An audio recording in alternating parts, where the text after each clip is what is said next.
to pay a subscription. The subscription is already paid by the Chinese government for the next 5 years, and they had access to more than 20 channels. We've been trying our best to contain the situation. In our operations, we've been able to make a lot of recoveries.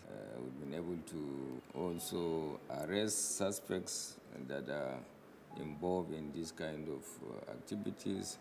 And we've been able to also recover, particularly arms and ammunition, from those who are carrying it unlawfully and disturbing the peace of the people. But generally, our morale in the Nigerian police is always guided by our commitment to do what we have sworn to do. Peace and security must be looked into as a priority by all, to look at security as the business of all of us.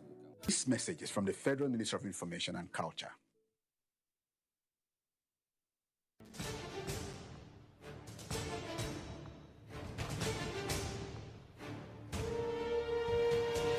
Finally, the hero of Nigeria's democracy has arrived. He shall usher us into a new phase of development, peace, and prosperity. He is the father of the new Nigeria, His Excellency President Muhammadu Buhari, GCFR.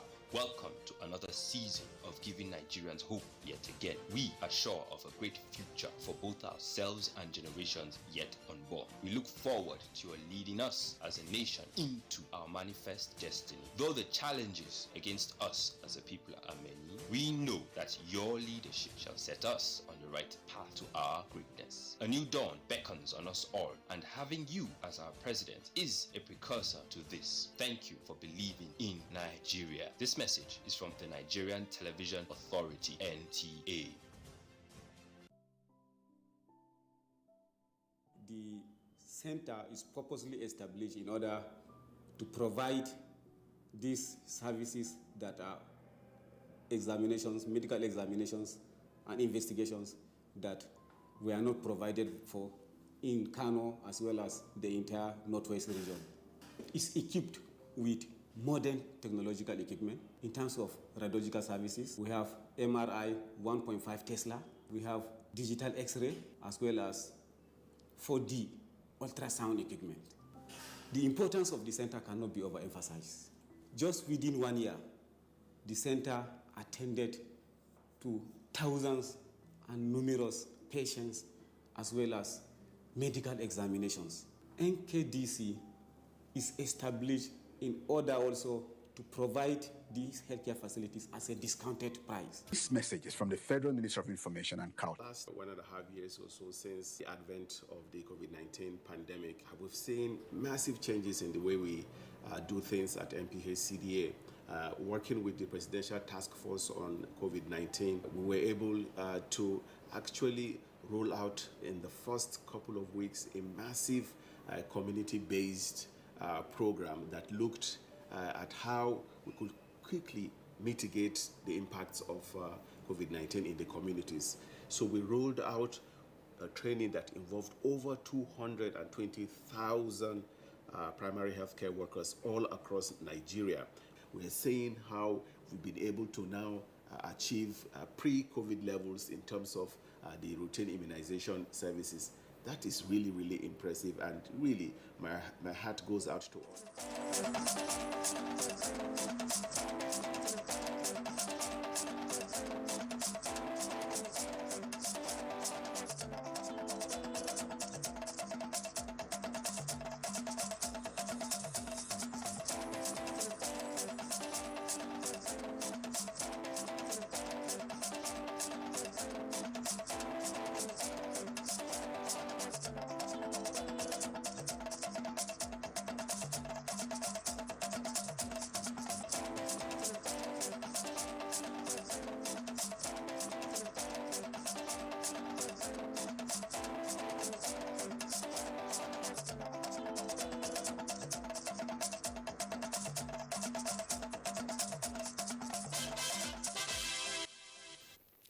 Good afternoon, and thank you for joining us on Nationwide. We are live on the network service of the NTA.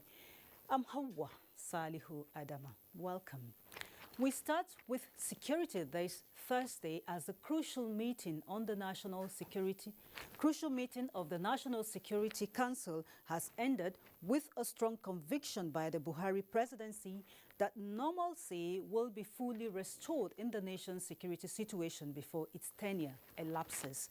The National Security Advisor, Baba Gana Mongunu, who briefed newsmen after the meeting, said President Buhari was unequivocal in his submission to the council members that he is not prepared to hand over a security-challenged Nigeria to his successor.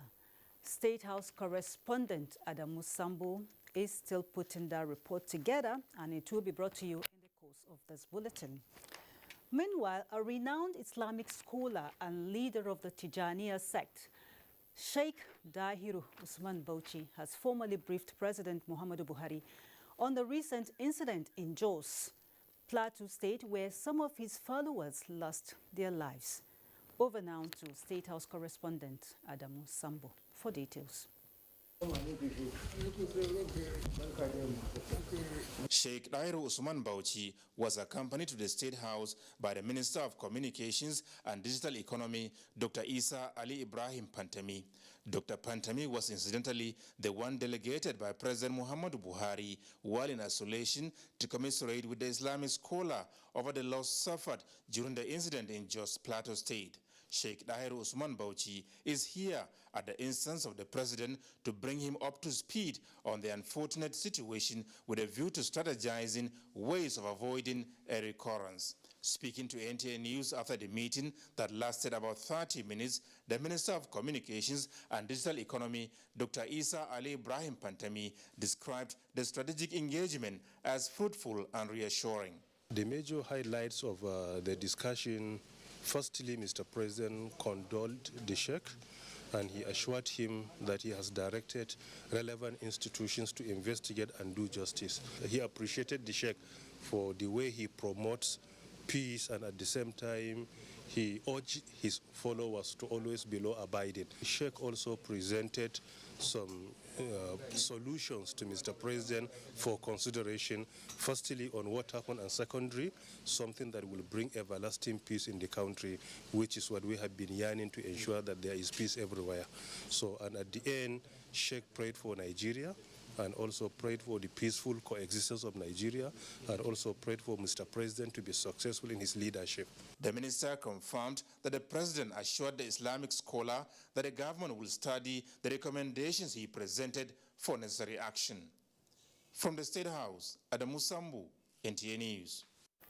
Meanwhile, worried by the security challenges confronting the northern part of the country, some prominent sons and daughters of the region have developed a platform for addressing the evolving challenges.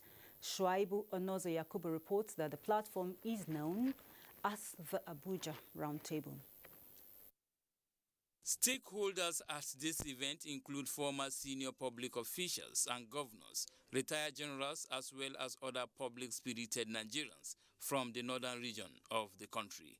Their mission is to address security challenges using the platform Abuja Roundtable.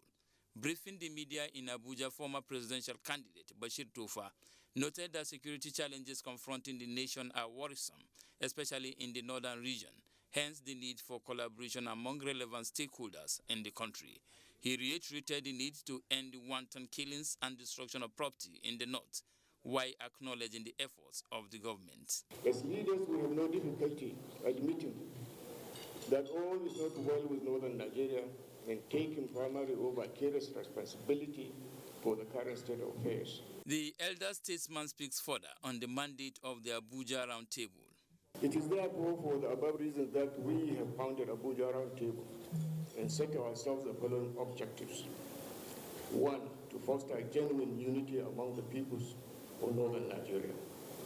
To use this unity as a platform to collectively address the challenges of insecurity and underdevelopment in the region. The stakeholders maintain that they will deepen consultations with the aim of attaining their objective. Shuaibu Onoze Yakubu, NTA News. The All Progressives Congress Legacy Awareness Campaign Group wants the synergy between the Army and the Air Force in the northeast and northwest in fighting the Boko Haram to be sustained and replicated in other troubled zones across the country.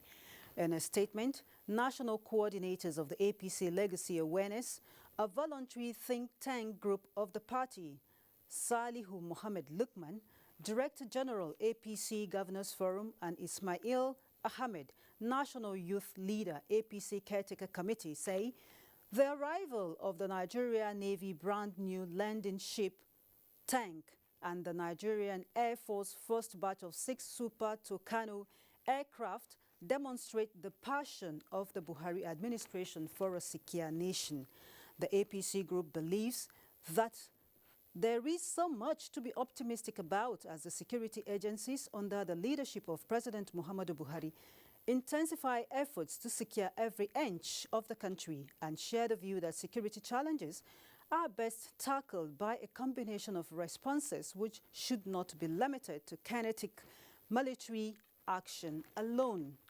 The group noted that the administration's focus on legislative reform, ease of doing business, and mobilizing investment in agriculture, mining, and infrastructure are all steps aimed at directly creating the right enabling environment for jobs, investment, and prosperity for the populace while indirectly curbing insecurity.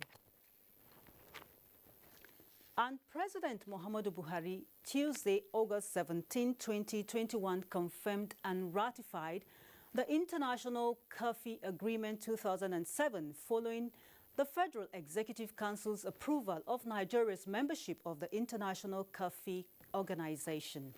The Federal Executive Council meeting had drawn a conclusion on the agreement on October 21, 2020, with emphasis on Conclusion 10, which approved the preparation of the instrument of ratification of Nigeria's membership of the International Coffee Organization and International Coffee Agreement of 2007. The 2007 agreement will strengthen the ICO's role as a forum for intergovernmental consultations, facilitate international trade through increased transparency and access to relevant information, as well as promote a sustainable coffee economy for the benefit of all stakeholders, and particularly small-scale farmers in coffee-producing countries. The agreement is an important instrument for development cooperation and will provide a legal framework for core activities undertaken by the organization in the future. The instrument of ratification was prepared by the Attorney General of the Federation and Minister of Justice, Abubakar Malami. Meanwhile, President Muhammadu Buhari rejoices with the immediate past Speaker of the Oyo State House of Assembly, Honorable Joshua Olagunju Ojo, as he turns 70 August 2021. In a congratulatory message, the President salutes the commitment of the astute politician to service of the people of Ogbomoso in particular and Oyo State in general, using his privileged position to touch lives in diverse ways. As a prominent farmer, marketer, and politician, President Buhari is delighted that All Progressives Congress stalwart remains resolute in the ideas of service to the people. As the fellow of the Institute of Management Executives and Administrators of Nigeria turns 70, the President wishes him longer life, good health, and greater service to God and humanity. And it's time to join Michael in our Lagos Network Center for more reports. Hello, Michael. It's over to you.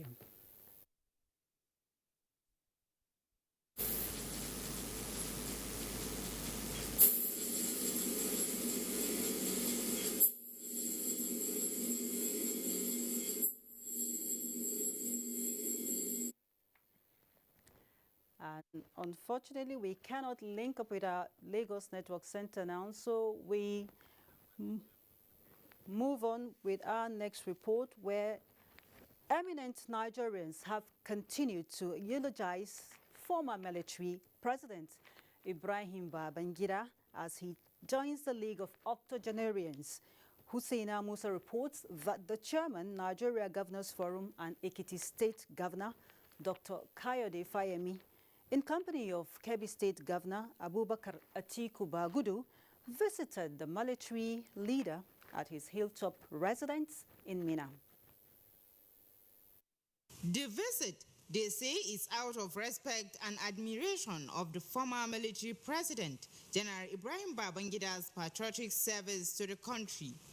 Chairman, Nigerian Governors Forum and Ekiti State Governor Dr. Kayode Fayemi described the octogenarian as a quintessential man of the people whose invaluable advice will continue to promote unity and development in Nigeria. He said attaining the age of 80 in the face of many challenges is worth celebrating and prayed God to grant President Ibrahim Babangida many more years, accompanied by sound health and wisdom. We thank God for him, and everyone who reaches such an age deserves accolades and congratulations. He was a committed soldier, a professional one, who fought for the unity of this country.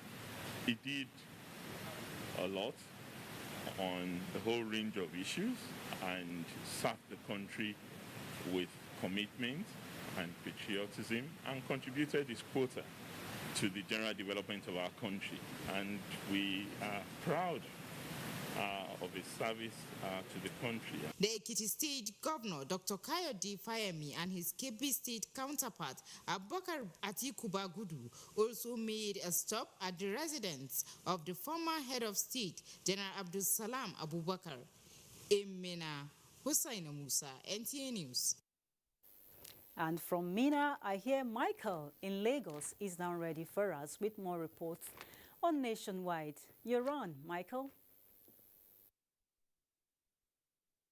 Thank you, Awan.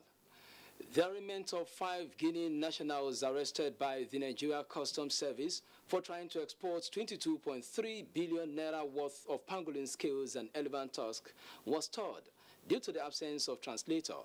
Justice Nicholas Owebo, however, adjourned the case to August 26, 2021. Exactly 2 weeks ago, the Nigerian Customs Service, through its strike force team, made a major seizure. 196 sacks containing 7,137 kilograms of pangolin scales, 4.6 kilograms of pangolin claws, and elephant tusk, weighing 846.34 kilograms. While this anti-smuggling drive is special, is that the pledge of the service to persecute anyone caught in the act was not a threat, but fulfilled to discourage stalking and trading in wildlife. The 5 suspects were supposed to face trial on a 4-count charge bordering on collection, loading, exporting, and keeping pangolin scales and elephant tusk. But since they're all Guinean nationals, the charges are expected to be read to them in the language they understand. The court does not have the facility for it today. The matter was adjourned, to 26th of August, which is next week Thursday, for the arraignment, hoping that the interpreter will be available to be able to interpret to them to understand the charges against them. Yes, the suspect, the court has ordered that they should remain with us, pending the arraignment. I think it's better we get an interpreter, and so that we will not constitute a clog on the wheel of justice. They are entitled to all that. The 22.3 billion naira worth of wildlife was seized at the Lekki axis of Lagos. In Lagos, Kende Adebisi, NTA News.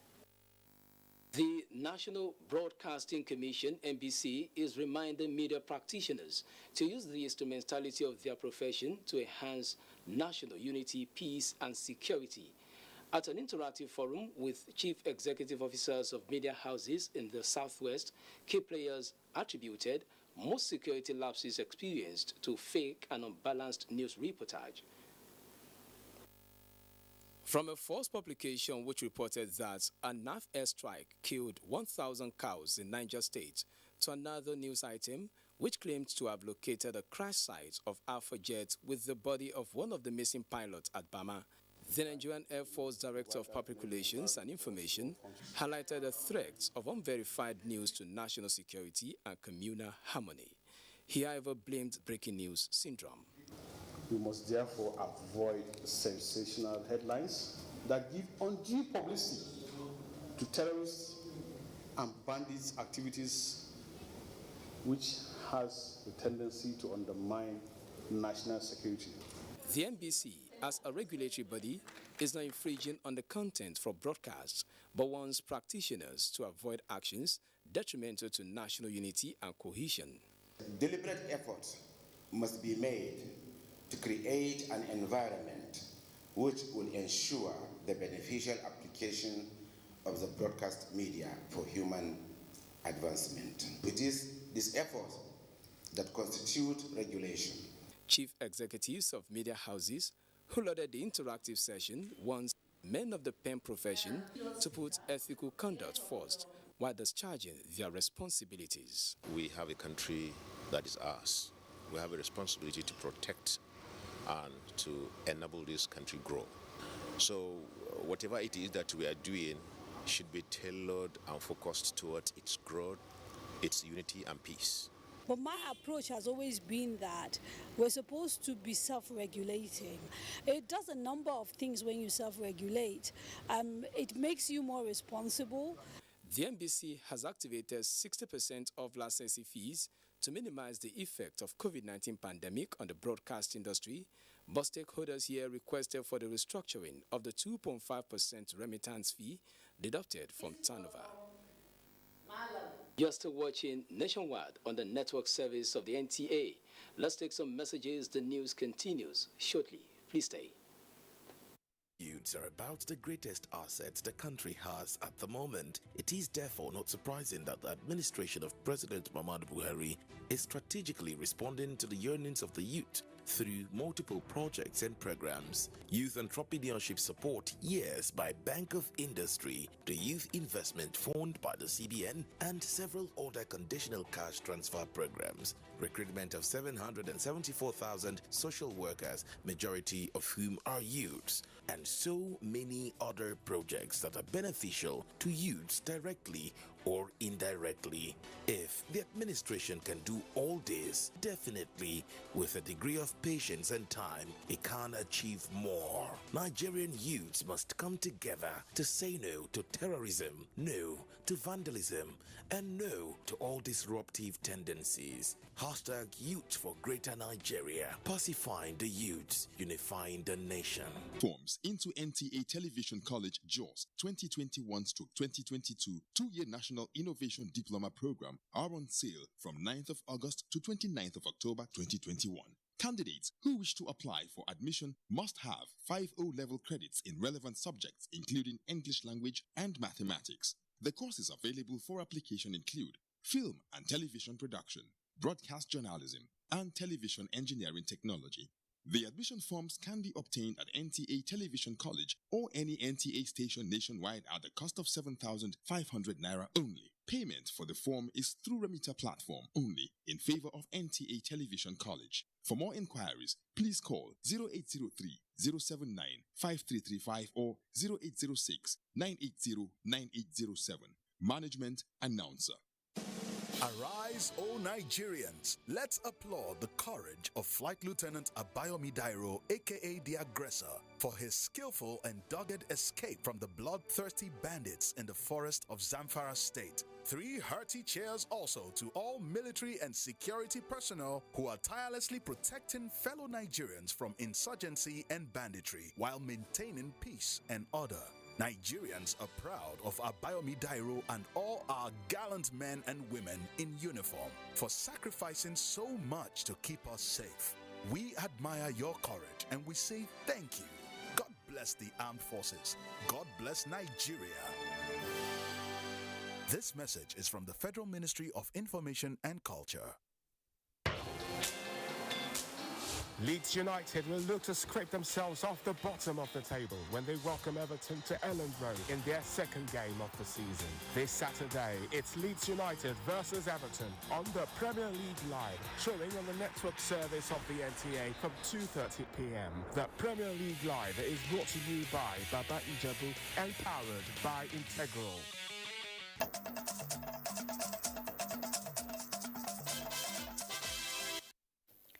Thanks for rejoining us. It's Nationwide and we are back in Abuja. The construction of durable infrastructure and the setting up of enabling environment in the Niger Delta region have been the focus of the President Muhammadu Buhari administration. Minister of Niger Delta Affairs, Godswill Akpabio, says the federal government has put in a lot of efforts to ensure that peace and stability in the region are sustained and complemented by infrastructural development. Jide Onifade has that. At the 19th edition of the weekly executive briefing of the State House Press, Minister of Niger Delta Affairs, Godswill Akpabio, says key among the infrastructure projects that the federal government is working on in the region is the completion of the famous East-West Road, which traverses the Niger Delta region. Historical debt we also inherited. We were able to clear about 11 billion in 2019, which we owe to contractors on the East-West Road. And this came from the magnanimity of Mr. President when on my application, he returned the East-West Road back to the Ministry of Niger Delta. And thereafter, we have had various sums of monies released. We mobilized the contractors aside. People from the Mbiama area, Kayama and others are quite excited with the amount of work going on. Since 2006, when the road was initiated, successive administrations have promised its completion as a campaign slogan. But the minister says the present administration is committed to the completion of the project by 2022. So we suggested that the NDDC should also come in and then budget the sum of 35 billion in 2020 budget and 2021 budget, specifically for those new infrastructure that we are putting on that East-West Road, because those ones were not even contemplated, both in 2006 and in 2014, and we are committed to doing that. Apart from the East-West Road, about 109 intrastate road projects have been completed. So are other projects such as housing, education, skill acquisition centers, human capital development, healthcare centers, agro-processing centers, and cleaning up of the polluted environment. But no amount of threat will make us to lose focus on the unity of this country. It is not all sweet songs, as the ministry is equally facing challenges, majorly funding. For example, the minister disclosed that the international oil companies are owing the ministry $4 billion. The minister, who commends President Muhammadu Buhari for his support to the ministry and the Niger Delta Development Commission, says the Petroleum Industry Act would impact positively on the people of the region and stresses that great achievement starts with a step in the right direction, and this, he says, the president has taken. He urges the Niger Delta community to utilize the current status appropriately. In the State House, Jide Onifade, NTA News.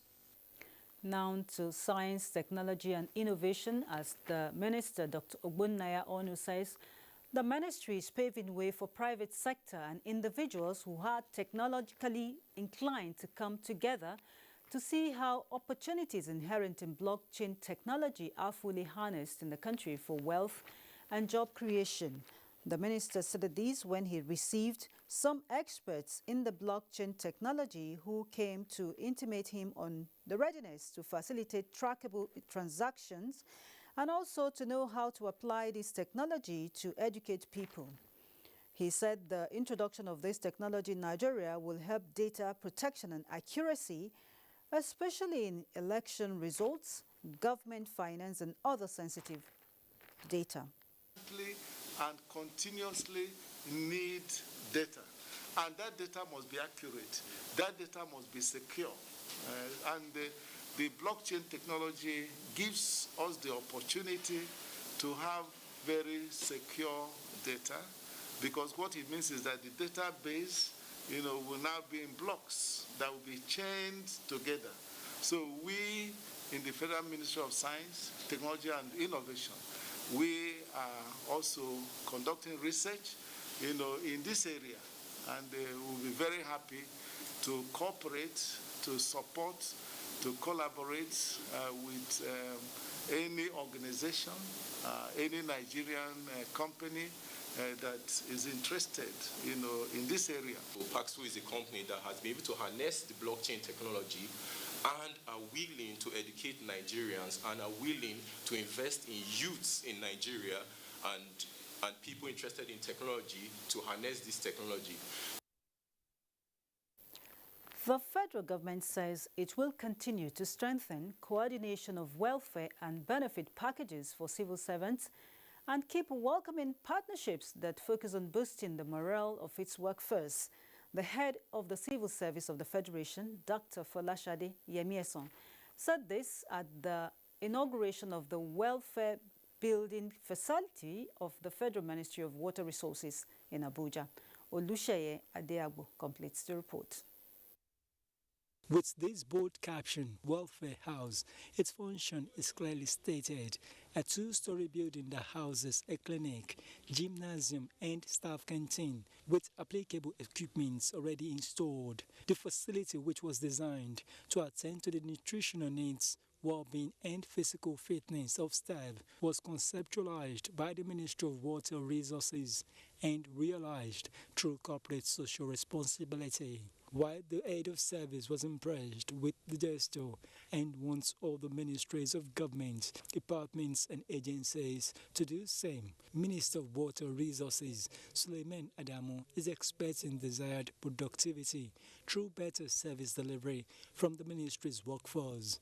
The civil servants already know that President Buhari has them close to his heart, and anything to improve the welfare of civil servants, he pushes and ensures that we do it. It's all also in line with the international conventions of supporting all those such welfare packages in workplaces. So the facility is there, it's for everybody, and we hope that they will put it to use. Past Permanent Secretary, Ministry of Water Resources, Comfort Ekaro, and the present Didi Waxing Jack expressed joy over the realization of the project, and as partners who helped with some funding testify of judicial spending as well as accountability. Representatives of staff unions who are beneficiaries were thankful to all the actors involved in this welfare package. In Abuja, Olusheye Adeagbo, NTA News. And the former Edo State Commissioner for Arts, Culture, Tourism and Diaspora Affairs, Osaze Osemige Ero, is appealing to the federal government to come to the aid of about 300 Nigerians who are allegedly illegally detained in Italian prisons. He made a plea during a news conference with the chairman, Nigerians in Diaspora Commission, Abike Dabiri Erewa, in Abuja. Obiageli Ugoke completes the report. A group of persons led by Mr. Sazi Osawenge Ero is in NITCOM commission to notify the chairman of NITCOM, Abike Dabirerera, of the plight of Nigerians in Italian prison who are held illegally for mafia-related offenses under Act 416B, Mafia Code. Mafia Code is one of the highest criminal offense, guided by the use of what the Italian security agents call Green Bible, written in 1978. Mr. Saze Osawenge Ero was arrested as a mafia kingpin on 2nd of October 2019 in Amsterdam by Interpol on his way to official duty in Germany, and was charged for being a member of a mafia organization which he says he knows nothing about. Detained for 18 months and was released on the 25th of August. He says he is raising alarm for innocent Nigerians who do not have a voice and are languishing in prison. They are prosecuted and charged for the same alleged mafia criminal offenses with no concrete evidence, with some sentenced to 140 years in prison using the Italian Mafia Criminal Code. Yes, I have been released, I have been exonerated, but if I do not create this awareness, these innocent Nigerians who do not have a voice will be languishing in prison for crime they did not commit. 2 of the guys I met in Torino prison are already running mental. Chairman, Nigerian in Diaspora Commission, promised that the Nigerian government will intervene and ensure all innocent Nigerian citizens are released. First thing we are going to do, with the formal letter we've received from you, we're going to take it up with the Office of the Attorney General of the Federation. There are many cases. The Attorney General of the Federation, Mr. Malami, has handled that has to do with Nigerians in the diaspora being maltreated. The group says plans are set to stage a protest in Lagos, in Italian embassy, and London in September to create awareness on these innocent Nigerians detained under harsh condition in Italy for crimes they did not commit. Obiageli Ugoke, NTA News. Humanitarian actors embark on tree planting in Maiduguri. Abubakar in our Maiduguri Network Center is on standby. You're on.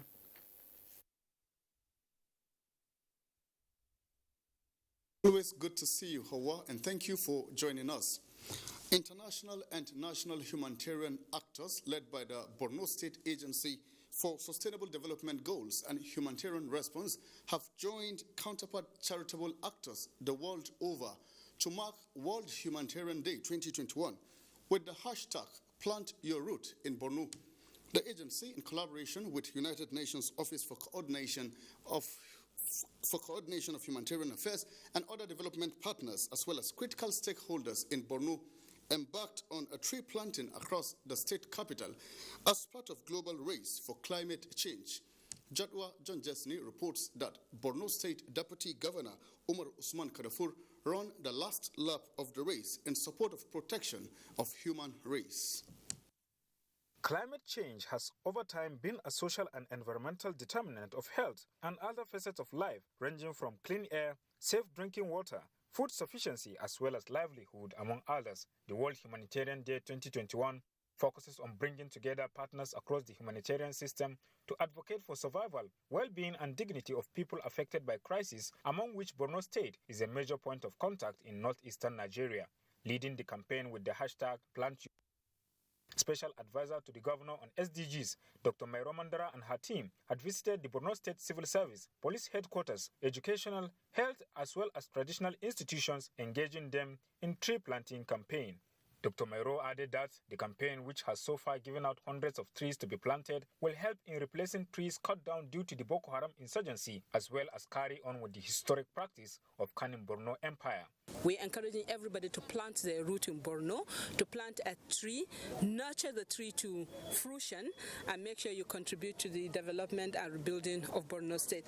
Having run the last lap of the global race for climate change, on behalf of the Borno State Governor, Deputy Governor Umar Usman Kadafur commended the agency and other development partners for prioritizing the health and well-being of Borno citizenry. I urge each and every one of us to please try and plant at least a tree, not just a tree in Borno State. Representatives of UN OCHA, GISCO, and various stakeholders visited assured to support and sustain the campaign for the betterment of all. In Maiduguri, Jadwa John Jesney, NTA News.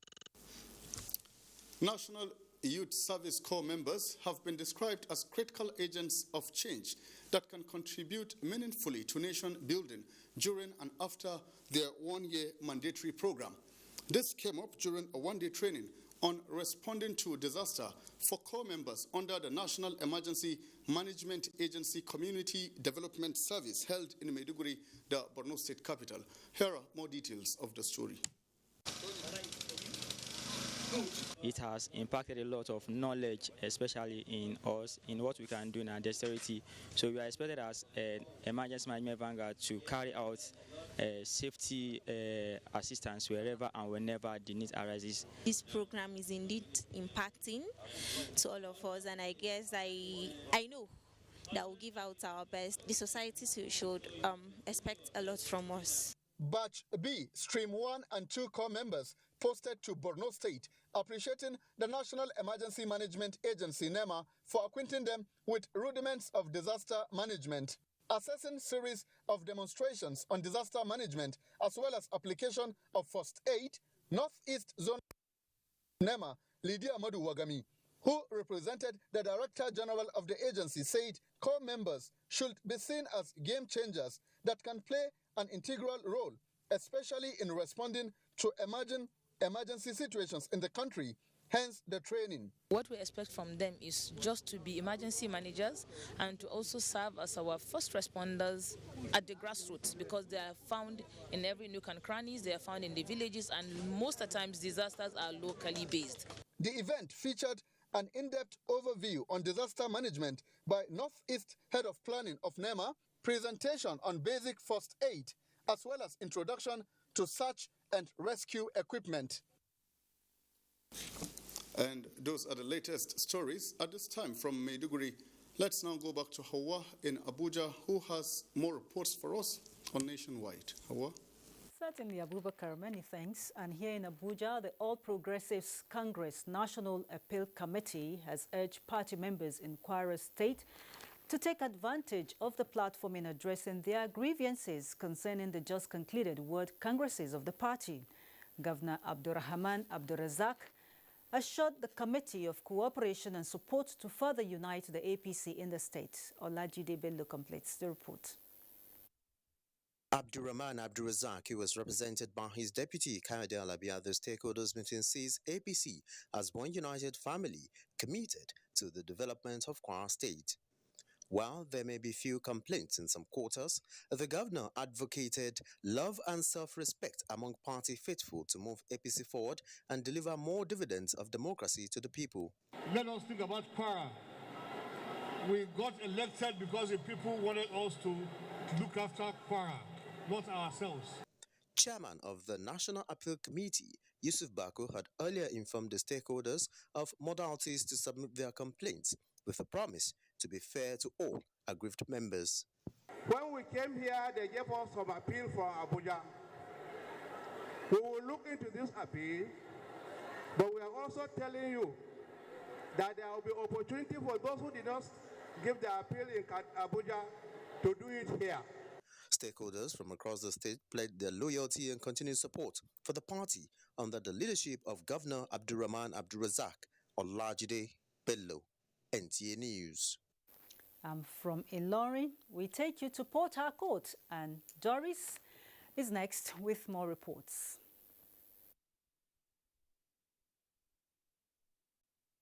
Thank you, Howard. Welcome to Port Harcourt. The Rivers State Governor Nyesom Wike has directed that all shanties and illegal structures along the Eastern Bypass be demolished within 1 week to enable the contractor handling the project do a proper job. The governor gave the directive while speaking to journalists after the inspection of some ongoing projects in the state. Ogedi Nyekwere reports.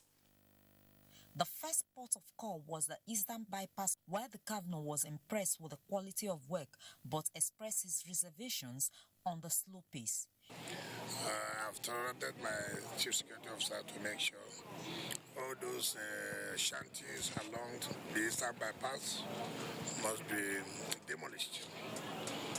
We have told members of the public that if you want to do business, that you need for you to acquire a place and to carry out your business activities. The governor also visited the Dr. Peter Audley Cancer and Cardiovascular Diseases Diagnostic and Treatment Center, as well as the neighbor Graham Douglas Law School. He expressed optimism that the contractor will complete the job in record time, going by the pace of work. He lauded the residents for their show of understanding and patience following the attendant gridlock occasioned by the construction work across the state. Governor Wike reassured motorists and commuters that they will soon heave a sigh of relief in some parts of the city with the completion of the Rumola and GRA flyovers in September. In Port Harcourt, Ogedi Nyekwere, NTA News. The federal government is fine-tuning modalities to provide lasting solution to the lingering boundary dispute between Akwa Ibom and Cross River states. Director General National Boundary Commission disclosed this at a sensitization visit with stakeholders of the affected boundary conflict in Akwa Ibom State. Kelvin Samuel reports. Sensitization meeting between members of the affected communities, state government, and the representative of the National Boundary Commission provided an opportunity to brainstorm in order to come up with lasting solution that will put an end to the lingering boundary disputes between Akwa Ibom and Cross River states, which they say has claimed many lives. As separate speeches, the state deputy governor, represented by the permanent secretary and the representative of the National Boundary Commission, assured the people that an end is in sight, as the commission has already concluded plans for proper boundary demarcation, which is the reason for their visit to collect vital data that will assist in decision making. Making series of efforts to ensure that peace is being restored between us and the people of Olupani in crossing the states. The National Boundary Commission considers this meeting as an opportunity to assess our collective efforts and relevant issues on the interstate boundaries with a view to advancing the cause of boundary demarcation. The team, after a meeting with the two local government stakeholders, also visited the people of Uruan local government area and agreed that justice will be done and peace restored to all the affected communities. In Uyo, Kelvin Samuel, NTA News. That's our beat from Port Harcourt. Nationwide continues in Enugu with Chinenye after the break. Times, the most affordable digital pay TV platform with the widest signal coverage in Nigeria, dedicated to bringing the best TV entertainment around the world to your screen. From Hollywood to Bollywood to Nollywood, we offer the most affordable subscription. Enjoy over 75 channels for as low as 1,700 naira, like Nat Geo Wild, BBC, ESPN, and premium sport like Emirates FA Cup, La Liga, Bundesliga, wrestling. What's more exciting? We have the most flexible payment options in Nigeria. Don't dull. Join us now for an exciting journey. Star Times. Enjoy digital life. Leeds United will look to scrape themselves off the bottom of the table when they welcome Everton to Elland Road in their second game of the season. This Saturday, it's Leeds United versus Everton on the Premier League Live, showing on the network service of the NTA from 2:30 p.m. The Premier League Live is brought to you by Baba Ijebu and powered by Integral.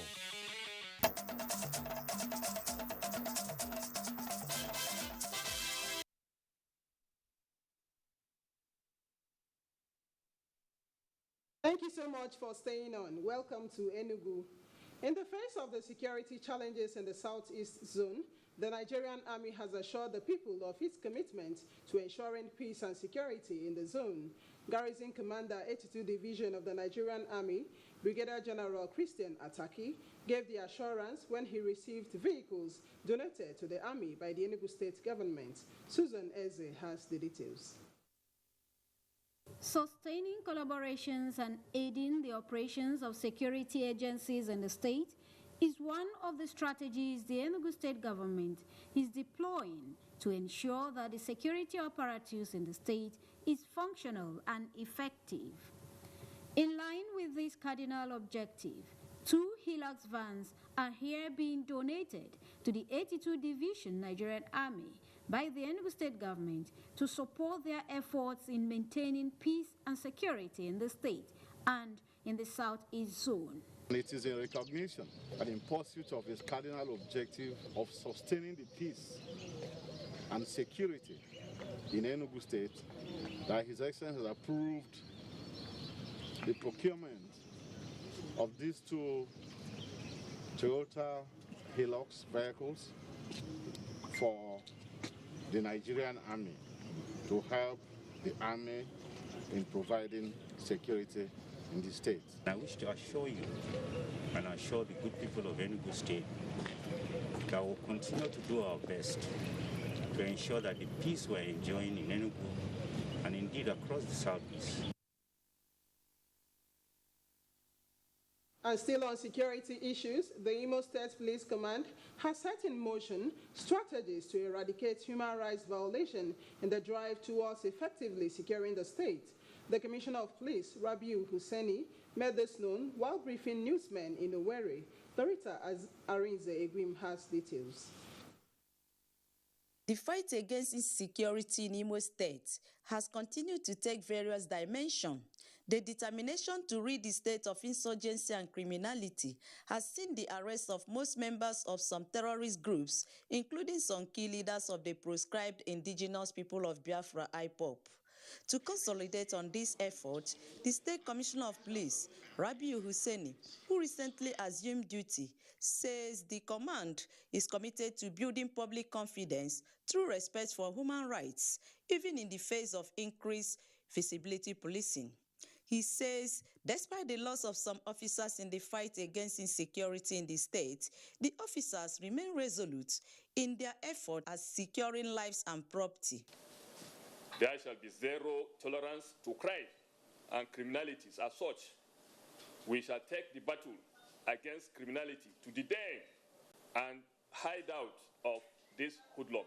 Imo Command, under my watch, shall take issues of human rights very seriously. He therefore urges all criminal elements to retreat in order to avoid severe consequences. In Owerri, Loretta Rinzegwim, NTA News. And those are the stories from Enugu. We'll now rejoin Hawa in Abuja for more on Nationwide. Hawa, it's back to you. Thank you, Chineye.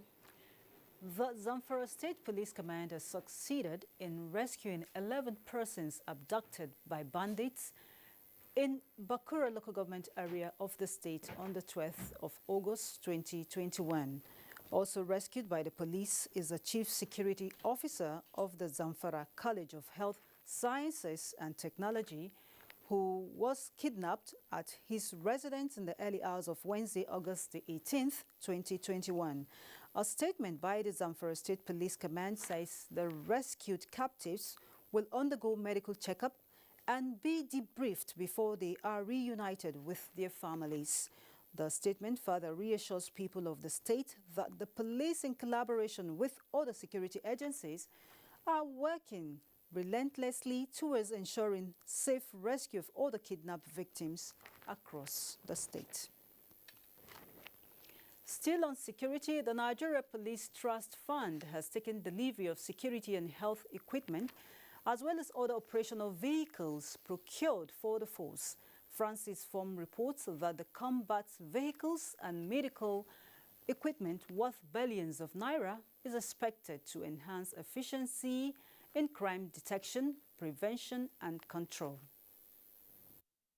The equipment, made up of 1,090 ballistic helmets and 640 bulletproof vests, as well as medicals and medical equipment worth over 7 billion naira for the Nigeria Police Force. Governors of Kebbi and Zamfara states were at the force headquarters on a different mission. Later joined their host, Usman Alkali Baba, and the Minister of Police Affairs to inspect the 200 operational combat vehicles. Interestingly, all these items have been tested and found to be of good quality by the end users. So we're very happy that what is here is good and acceptable to the end user. The minister assures the force of government's commitment to equipping the police with modern technology to combat crime. Frank Sesfom, NTA News. And the Defense Headquarters is intensifying mobilization and collaboration with retired military officers to enhance intelligence gathering from the grassroots. This was the focus of the Chief of Defense Staff, General Lucky Irabo's meeting with retired senior military officers within the North Central Zone in Makudi. Sandra Dowese Akeme completes the report. Rising insecurity in the country has called for concern by all security stakeholders in the country. The Chief of Defense Staff, General Lucky Irabo, in an interactive session with retired senior military officers within the North Central Zone, stressed on the need to tap from the experience and for variety of inputs from different stakeholders to combat the rising insecurity in the region and indeed the country. We also believe that as members of the armed forces and security agencies, that even though we lead in creating the conditions for peace and security to reign in the country, we also have listening ears. That those who have contributions to make, they have the opportunity to make such contributions. The Air Officer Commanding Tactical Air Command, Idulubo, said the party is important as it has given them the opportunity in exchanging ideas in combating insecurity.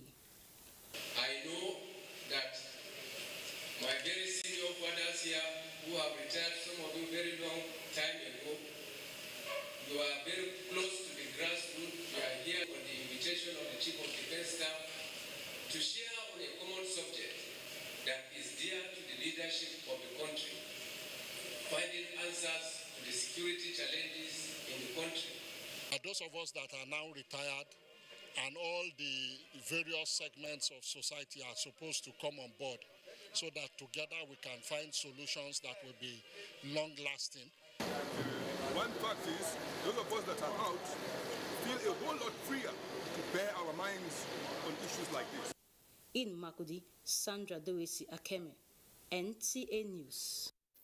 And the Nigerian Navy Secondary School, Okura, has again retained its position as #1 in the 5th edition of the Chief of the Naval Staff Annual Inter-School Debate and Quiz Competition 2021 Finals.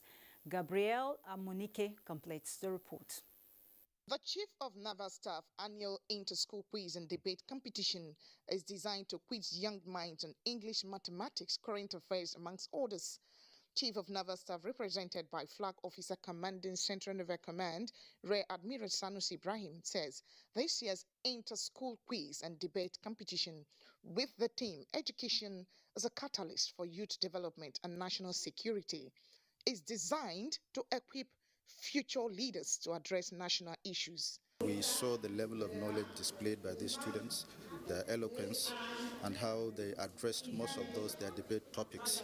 The Director of Naval Education, Commodore Isa Ahmed, said the competition, while offering students opportunity in critical thinking, will develop their research and communication skills. The school that came out presented an automated irrigation scheme, wherein we are going to have food round the clock throughout the whole year. 4 out of the 7 schools made it to this year's finals. After a keen contest involving the 4 schools, NNSS Okura emerged the winner of the year's quiz competition, while NNSS Port Harcourt clinched the first position in the debate category. We had sleepless nights, we missed classes, all because we had to participate in this competition, and we thank God that we came out excellently. Have it in your mind that you are a winner and nobody's a loser. At least we have second, we'll carry something back to our school. Some dignitaries received an award, including the Zonal Director, NTA Port Harcourt Network Center, Abosede Adebayo. In Port Harcourt, Gabriel Amunike, NTA News. And sports updates with Kene Emma Bodike is next.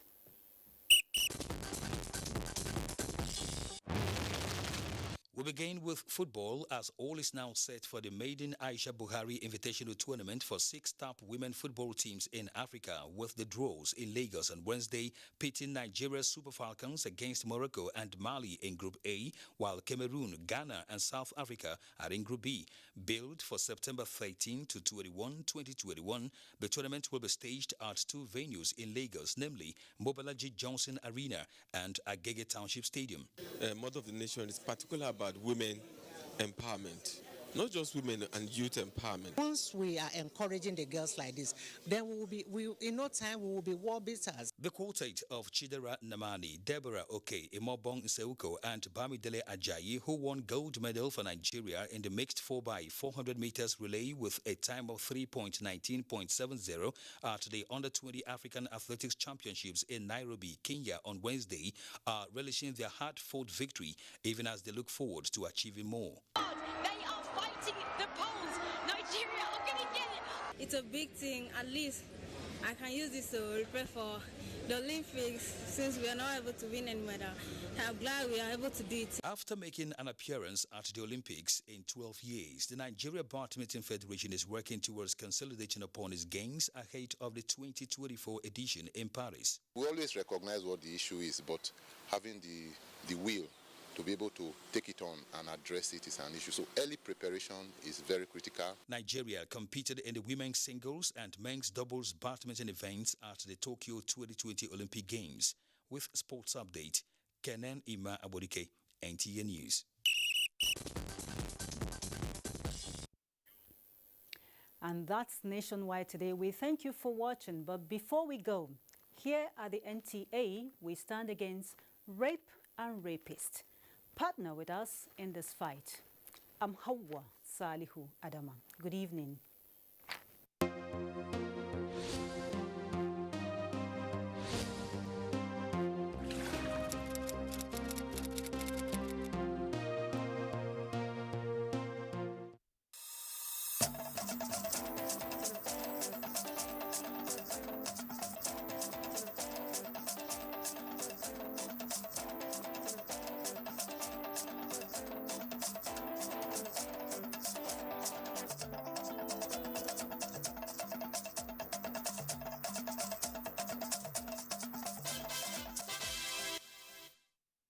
COVID-19, that is the black swan of the century, has actually hit the whole world very hard, even the strongest of economies, and Nigeria was not spared. But due to the proactive stance and steps that the president has taken, we've been able to come out quickly. The president has consistently said we must invest in infrastructure. Even as we're investing in human capital, that we must invest in infrastructure, because at the end of the day, that is what will bring about a sustainable economic growth. So the president has given us our directive. He has said you must make sure you pay salaries and pay pensions, but you also make sure that the critical projects of roads, railway, airports, bridges, major infrastructure that are meant to drive the growth of the economy, that we consistently invest in them, even if we have to continue to borrow to do so. This message is from the Federal Ministry of Information and Culture. We started with a very aggressive response from the very beginning. If you remember the very first case in Nigeria, very well contained, very few infections arose from that. We started airport screenings and temperature checks way before anyone really understood what was going on. On the front lines of the response, the team here at the Nigeria Center for Disease Control, supported all the 36 states. At some point, we had teams in 32 of our 36 states concurrently, leading the response, the emergency operations centers, making sure we're getting the surveillance data, building up our information resources on our website.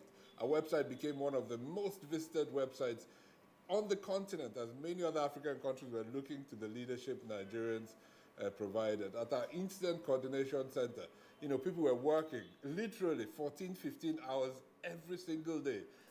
This message is from the Federal Ministry of Information and Culture.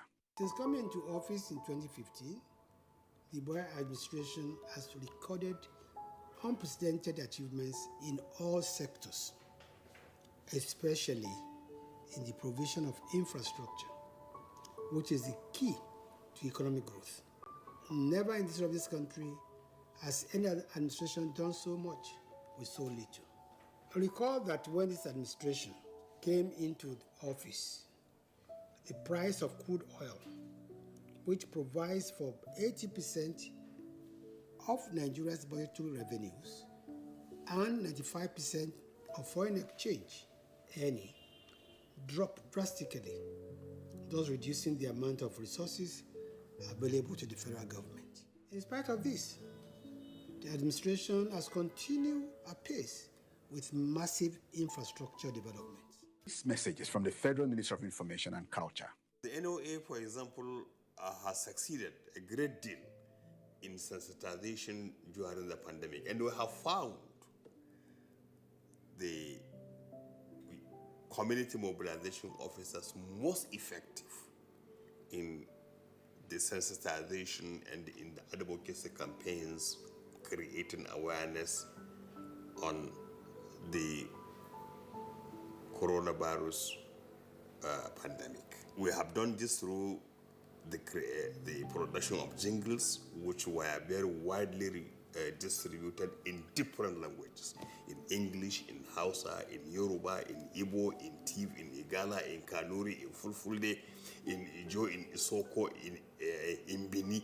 In talk of any other language you can think of, we had translated sensitization messages.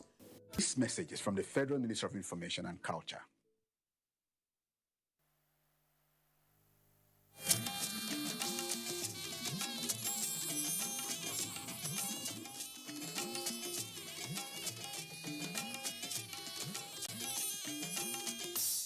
This is the network service of the NTA.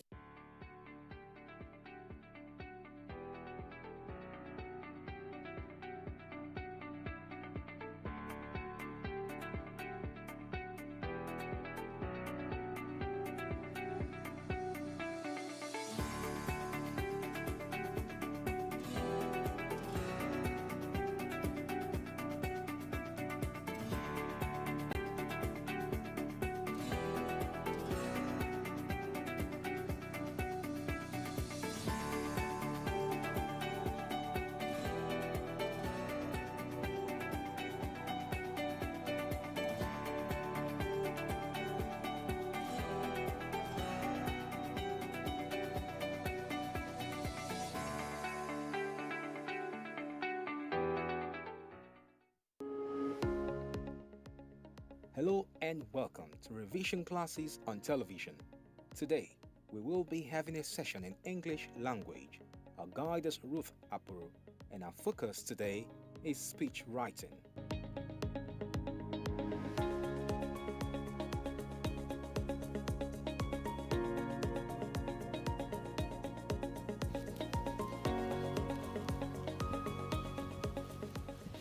Speech writing. As you are aware, in your first part of your SSC, writing is part of it. And speech writing is one of the areas you'll be examined to see how you'll be able to express yourself using the medium of English language. And so, you bear this in mind that essay writing or composition forms first part of your essay. Today, like I've said, we shall be discussing or answering what speech is all about and taking some questions, to apply some of the features. Now, what is speech? Simply put, a speech is a formal or an official verbal presentation that is meant to achieve a goal. That is to convince your audience to key into or buy your idea and to pay utmost attention to your subject of discussion.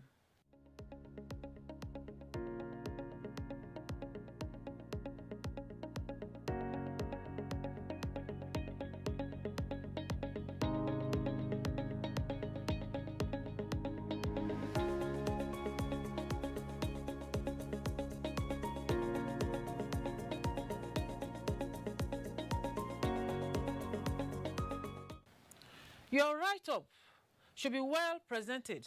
For example, 1, under content, you'll be examined. What does it take under content? Speech is a written material meant to be spoken to a group of listeners. Since it is so, the speech must be written in a form suitable for reading aloud. Speeches are meant to entertain, educate, to inform. They are also written to motivate people to action. We have welcome and farewell speeches or addresses. And take this into cognizance that in your speech, you have the address. Speech can be address or keynote address. Either speech, address, or keynote address. It means one thing. And so don't be confused when you come across such a question.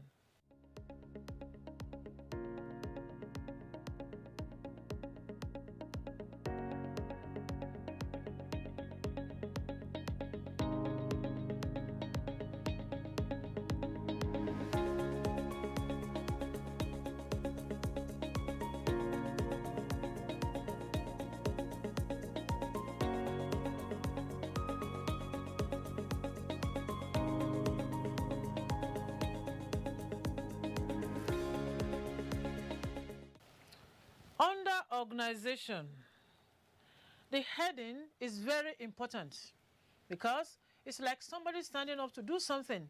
You have something in mind to do. And so, your speech, there must be a heading. Now, the heading, this should be clearly written, indicating the mark of identification as follows. For instance, you have an address of welcome or a welcome address. An address of welcome or a welcome address, meaning the same thing. Name of the speaker, the title of the speaker, the occasion, place, date, and time. Very important. Here is an example. A farewell speech delivered by Mrs. Aziz Peters, the head of section of English, Federal Government Boys College, Abuja, on the send-off party of Mr. Abu Isaac, the principal of the college, at the Assembly Hall on 22nd of April 2021 at 2 p.m. Now, the second thing to do is salutation. You use appropriate greeting for the audience. The names of the people to be recognized are written out in the order of their status or importance. Each keyword is written in capital letter.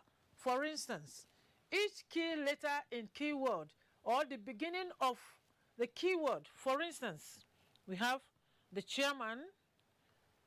The C of the chairman is capital letter, the principal, the P is capital letter, that is the principal that is going on retirement, vice principal, the V and P, HODs, teaching and non-teaching staff, parents, fellow students, ladies and gentlemen. The third thing to do is your introduction. This must be interesting and captivating so as to evoke the interest of the listener. The first thing to do is to express your gratitude for being given the opportunity to deliver the speech or to vindicate your great opportunity given to you or great pleasure that is given to you in making the speech. Next, you announce the topic of the speech. Brevity holds sway in no small way here. What I mean by brevity is you just have to be brief. You don't have to spend the whole time, talking about this. An example of the first part of the introduction is given here. For instance, it gives me a great pleasure. You can begin that way. Secondly, you can have, I have been asked by the school authority to, and then you give the topic. I feel honored to, and then you continue. Or, I feel privileged to have been requested to give this speech.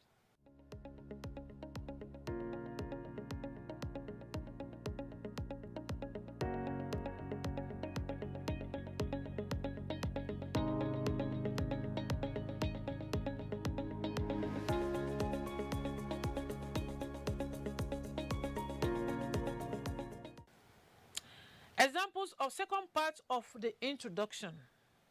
Here is a suggested one.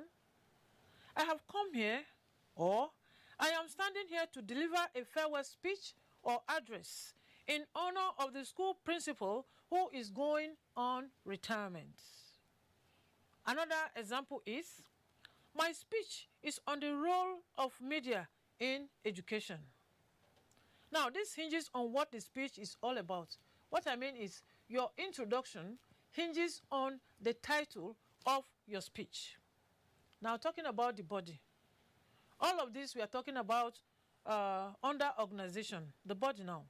Body of the speech, proper paragraphing and effective linking of ideas is quite expected here. Paragraphs should be logically presented, and only a point should be logically presented and discussed in each paragraph.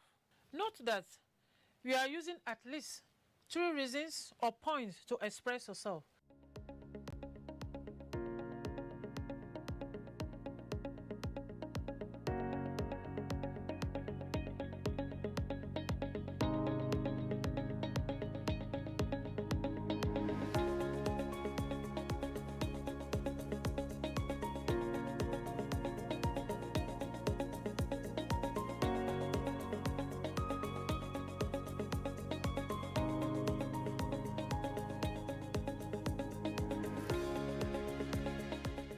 Now, coming to expression, formal vocabulary and expression should be used. Your expression should be cogent to your audience. Slang, vulgar, and dirty expressions must be avoided. Your speech should be written with the first person pronoun, I. Your speech, where possible, introduce very short stories and humor in the speech. This will carry your audience along and make them more involved. Usage of emotive language is encouraged, but do not overuse it.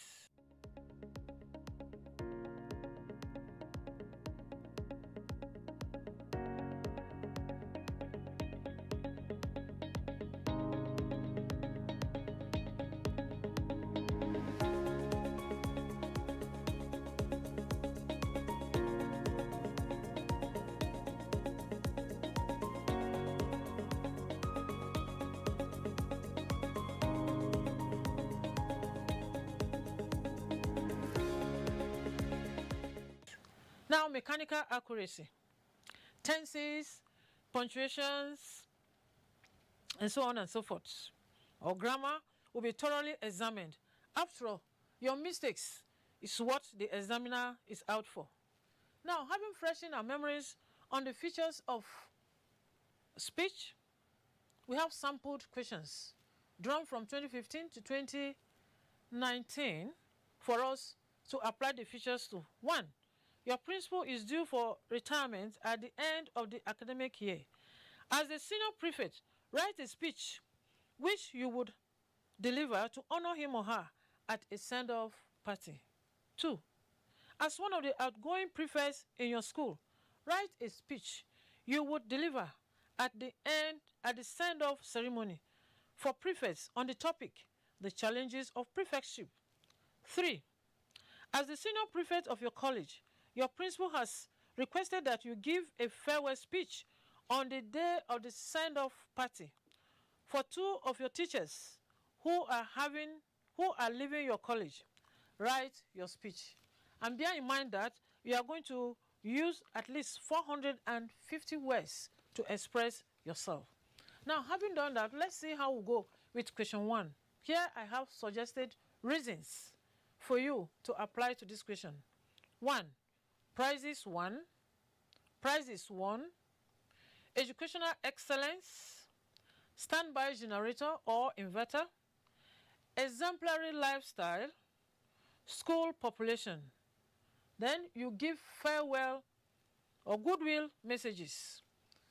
Talking about the judicious use of pension. Fruition of his labor, either biological or otherwise. How to be more fruitful at retirement. Long life to enjoy the fruit of his labor. He will not sow and another reaps.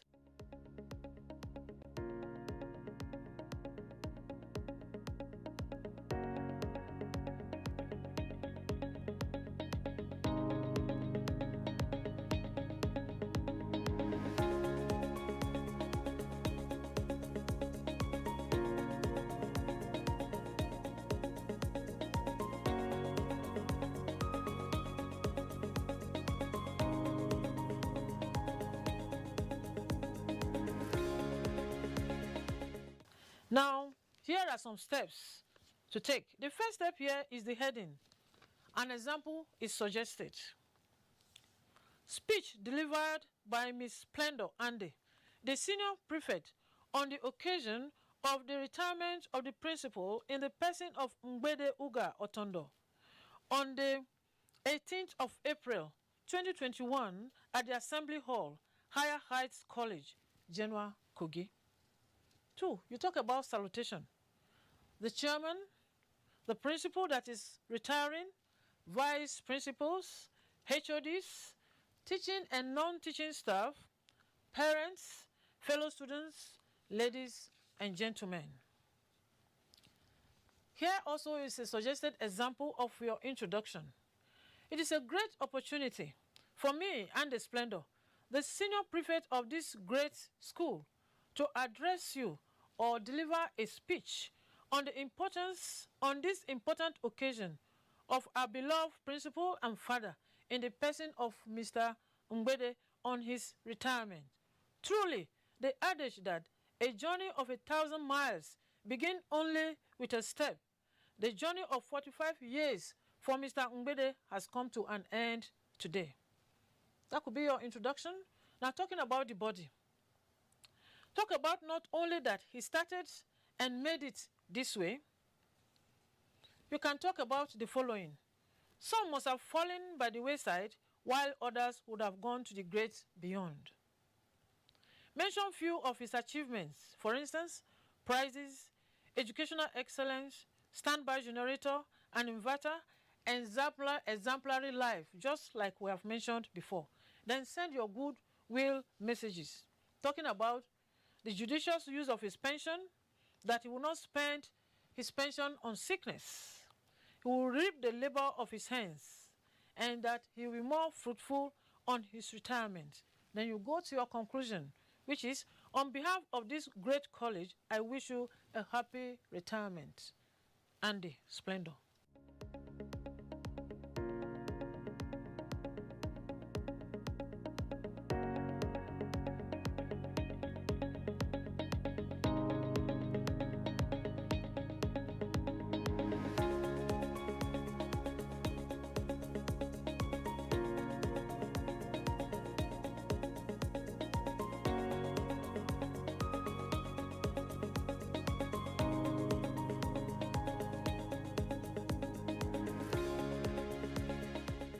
Question 2 is, as one of the outgoing prefects in your school, write a speech you would deliver at the send-off ceremony for prefects on the topic, the challenges of prefectship.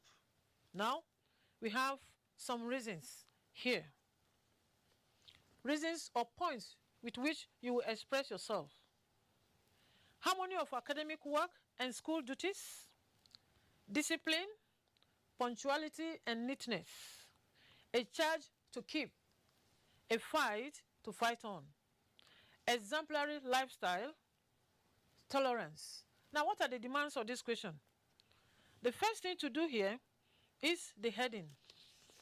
There is also a suggested example. For instance, speech delivered by Mr. Oyale Adakole, the senior prefect of Sound Mind Academy, Iga Opaya, on the send-off ceremony for prefects on the 20th April 2021 at the college multipurpose hall at 2 p.m. 2. You go to your salutation. The principal, vice principals, HODs, HOSs, teaching and non-teaching staff, parents, fellow students, ladies and gentlemen. Introduction. Also, there is a suggested one here.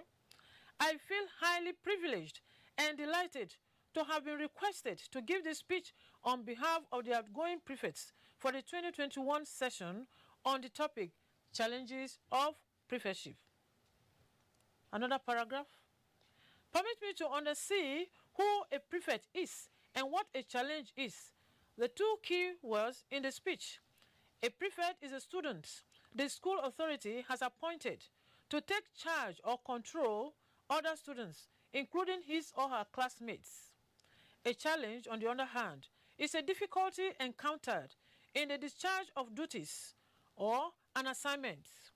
In view of this, let me briefly highlight some of the challenges of prefectship in the secondary school system. Another paragraph. One of the grievous challenges faced by a prefect is the ability to harmonize academic and school activities without lopsidedness. No area must suffer. The academic nor other activities must not suffer. Now give examples of how a prefect will be able to combine the academic work and other duties that is learning on him. Example, there is no special lesson for prefects. Both prefects and ordinary students undergo same lesson periods. They have to be more apt. A prefect can be called out of the class at any time to attend to one thing or the other. Further challenge faced by a prefect is that of discipline. A high sense of discipline dawns on a student instantly when that responsibility is given. You can give examples. Then talk about punctuality and neatness. As a prefect, one has become a role model both to one's classmates and others, as if prefects breathe different air, and you can still give example. One is being reminded almost everywhere in the school with phrases such as a prefect, being a prefect, as if a prefect has become an angel and must be perfect in all wise. As prefects, there's always a charge to keep. Talk about how exemplary a prefect should be. You can give example of tolerance. That tolerance is a great virtue, never to be treated or held with levity. Otherwise, the prefect can unconsciously throw in the towel and give up. I do hope that we will meet again at a higher level in the nearest future. That's the conclusion.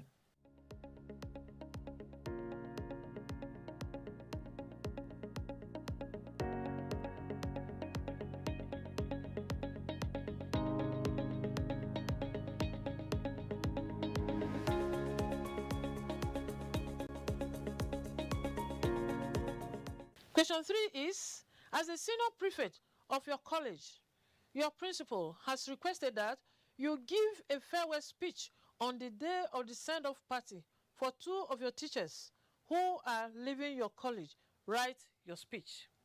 The first thing to do is your heading. Now, after your heading, I have a suggested heading here. Speech by Daniel Hippolyte, the senior prefect of Arrows in his Quiver College, Eche, on the send-off party of 2 members of staff on the 18th of May 2028 at the college conference hall at 3 p.m. Now, your salutation. The principal, members of staff, outgoing teachers, fellow students, ladies and gentlemen. Introduction. I feel privileged to have been requested by the principal of this great college to give this speech.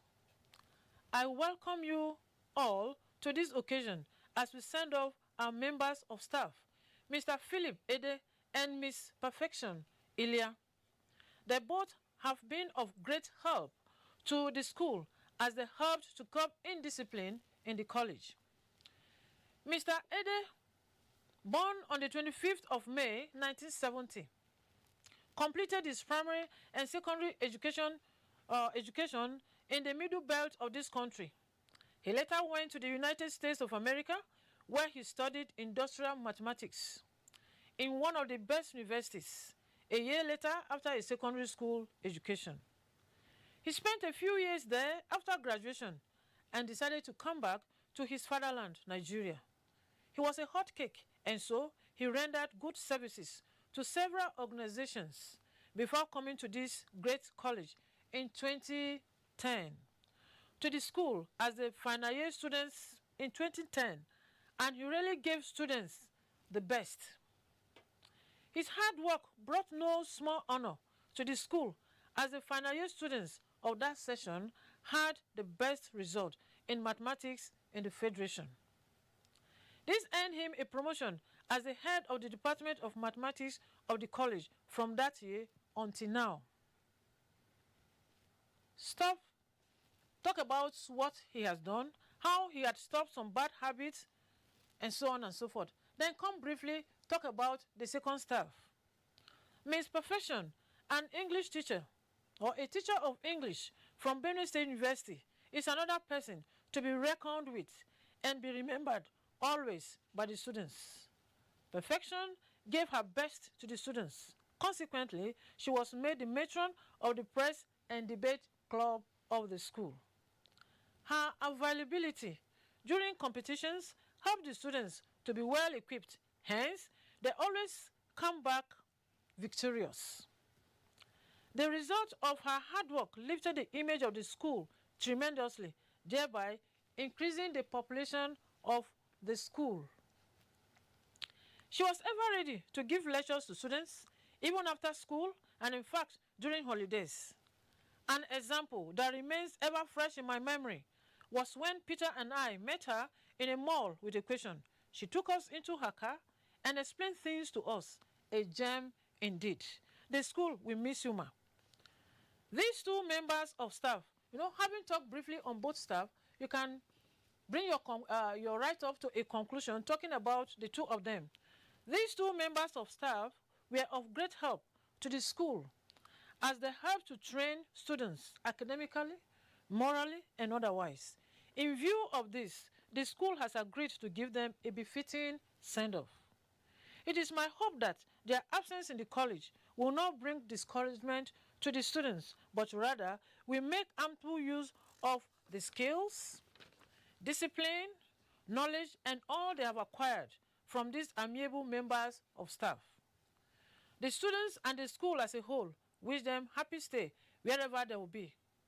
You both will live to partake of the labors of your hands. Mr. Philip Ede and Ms. Perfection, thank you for a job well done. May the Almighty God bless you indeed. You have cast your bread upon the waters. You will definitely see it after many years. For the audience, thank you for honoring our invitation to this send-off party. God's protection and guidance is my wish for all of you. May this great school continue to go higher and higher. In fact, the sky is the starting point for us all. You can subscribe to NTA series on YouTube to watch or download past episodes of revision classes on television. That's the much we can take on the program today. Do join us next time for another educating session.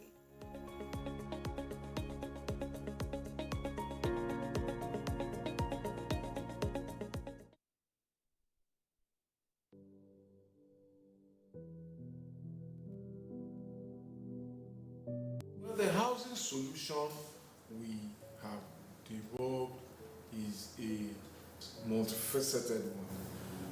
First, we have tried to lead a program to build what we think will be an acceptable and hopefully affordable housing type based on surveys we did in 2015, 2016 and construction that started in 2017.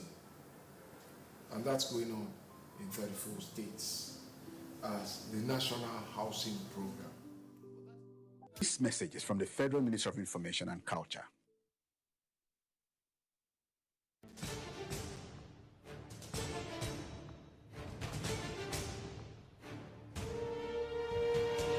Finally, the hero of Nigeria's democracy has arrived. He shall usher us into a new phase of development, peace, and prosperity. He is the father of the new Nigeria, His Excellency President Muhammadu Buhari, GCFR. Welcome to another season of giving Nigerians hope yet again. We are sure of a great future for both ourselves and generations yet unborn. We look forward to your leading us as a nation into our manifest destiny. Though the challenges against us as a people are many, we know that your leadership shall set us on the right path to our greatness. A new dawn beckons on us all, and having you as our president is a precursor to this. Thank you for believing in Nigeria. This message is from the Nigerian Television Authority, NTA.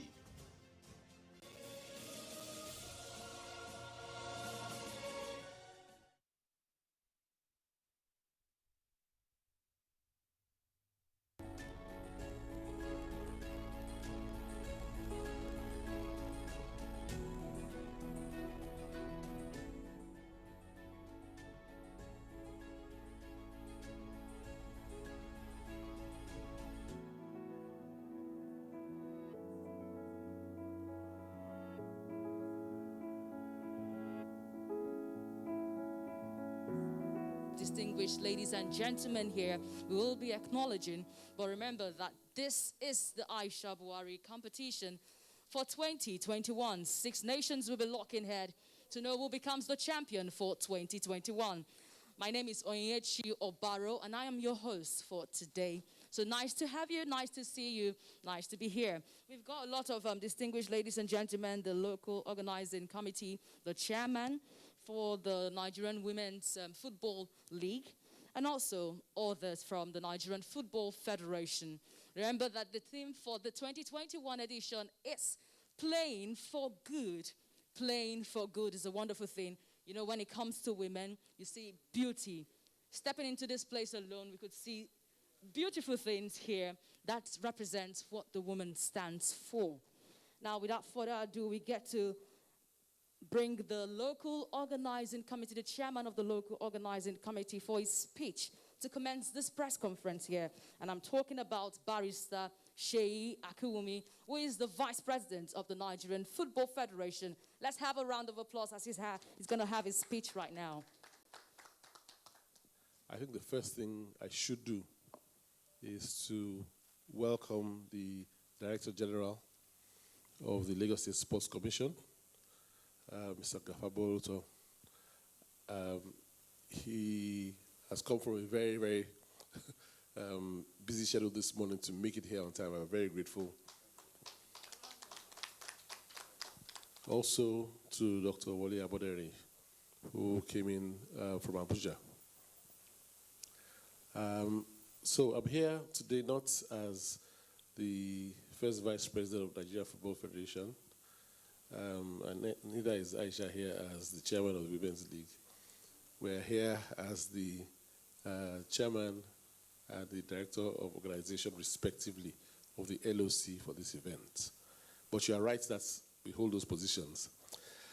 Well, without further ado, I'd just like to say that we're grateful that we've been given the opportunity to showcase Lagos, to showcase Nigeria, to showcase women football, to showcase our beautiful women, to showcase the good work that the Aisha Buhari Foundation and the Future Assured program entails. And we're grateful that we're going to be able to showcase good African football in the next few weeks. The question may come, why? We're here, and many people do not realize that we've had 30 years of women football already in Nigeria. I think that the women should be applauded. Many people don't realize that, or maybe many do, but those who don't follow football may not, that the Super Falcons are the most successful international football side that we have produced in Nigeria and indeed in Africa. We think they're worth celebrating. A lot of people also may not have heard of the good work that the Aisha Buhari Foundation, and in particular the Future Assured program, is all about. And it is, and you will hear a lot more about it over the next few weeks, but it is set up and running for the good of the girl child, of the women, and indeed of children. And it's something that we have aligned ourselves with. We believe that joining hands with football, that program itself will go global. The first thing I'd like to also say, the thing I'd like to say now is that whatever it is that we do, we want everybody to support women football because we have fantastic women footballers all across the country. And we have potential women footballers all across the country. And we're doing this now, not just because of that, but we also would like to use this opportunity to prepare our teams for the Nations Cup. So this is a pre-Women's Nations Cup event. It's the first of its kind, and as usual, Nigeria is leading the way.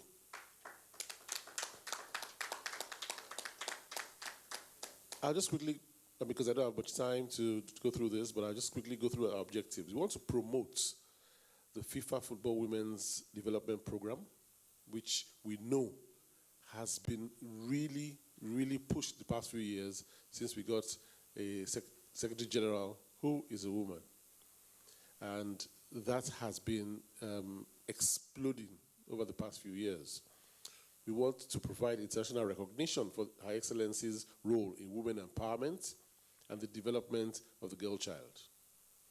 We'd like to introduce the Future Assured program into the world of international football in order to benefit the long-term benefits, to ensure that we get the long-term benefits for the children.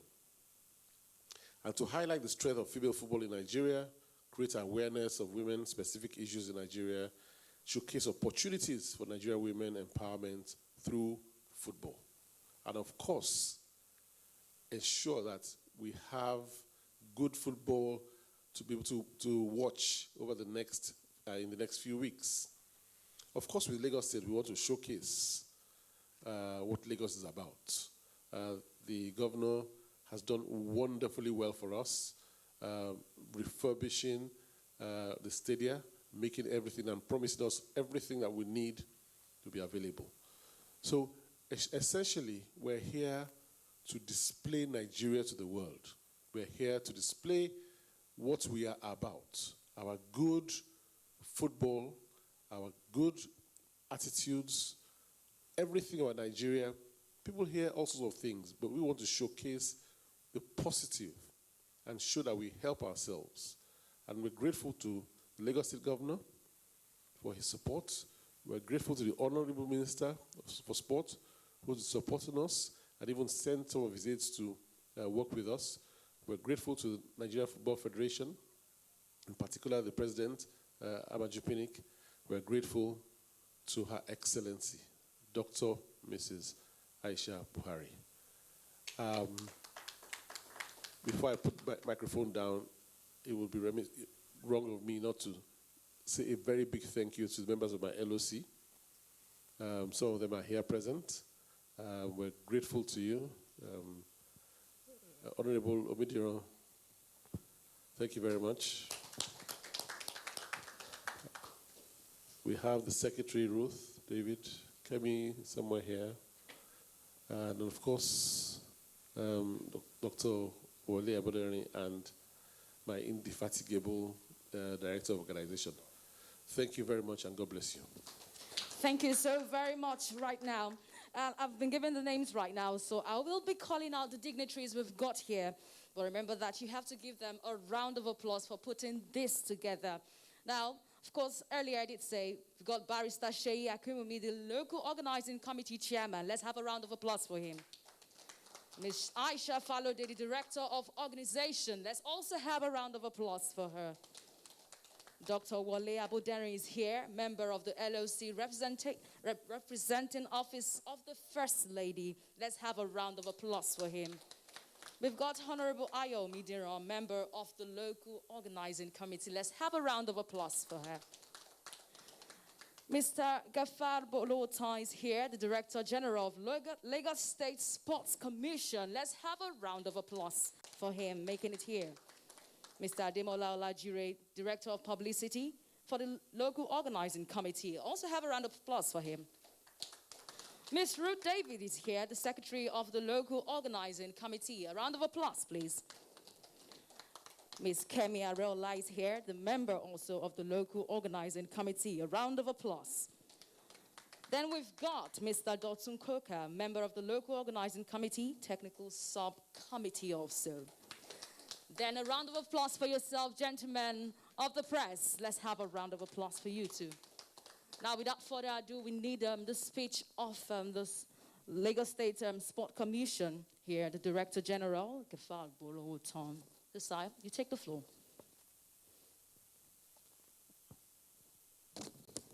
No protocol today observed. And on behalf of the Lagos State government, I am here to represent the state as the Director General of the Lagos State Sport Commission and to also highlight the support for this forthcoming Aisha Buhari Cup. Yes, the importance of our girl child, the importance of our girl child cannot be well emphasized. Over the years, the state has been supporting in sport development across the state and Nigeria as a whole. If you remember, in the recent past, we just hosted the Super Eagles. Not only that, we also ferried them to the Republic of Benin, using our waterways to show new directions to sport and sport development, and also inculcate the social development that we have in the state. Yeah, the governor recently also, in order to develop sport and especially football, has embarked on construction of additional 11 stadia in the state. That is the first stage across the state. We have in Ikorodu, Badagry, just around there. The second phase will commence. And okay, that one we hope that by June next year, 2022, we'll have completion of that, and we'll start another 10 before the year runs out. This is to support our youth, to give opportunity to our children and our sportsmen to showcase what they know how to do best, and also in response to the yearning of the youth in engagement, empowerment, and also that we have the Mr. Governor have in mind, and to go by this tournament that we are hosting, the state has decided to assist in every ramification by making our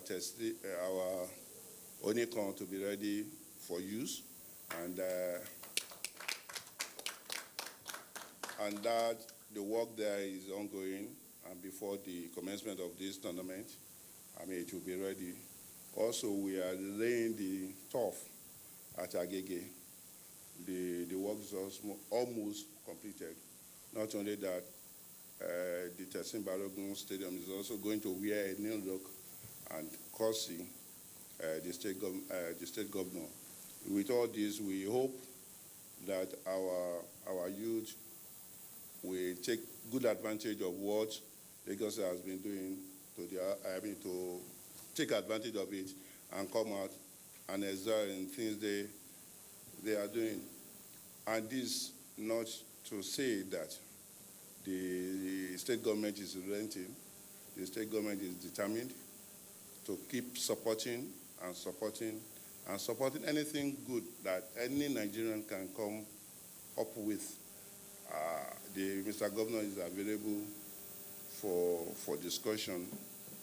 But more importantly, what he used to tell anyone that cares to listen is that just follow the due process. Let's have engagement. Let us have discussion, and let's have what is needed, especially for the youth.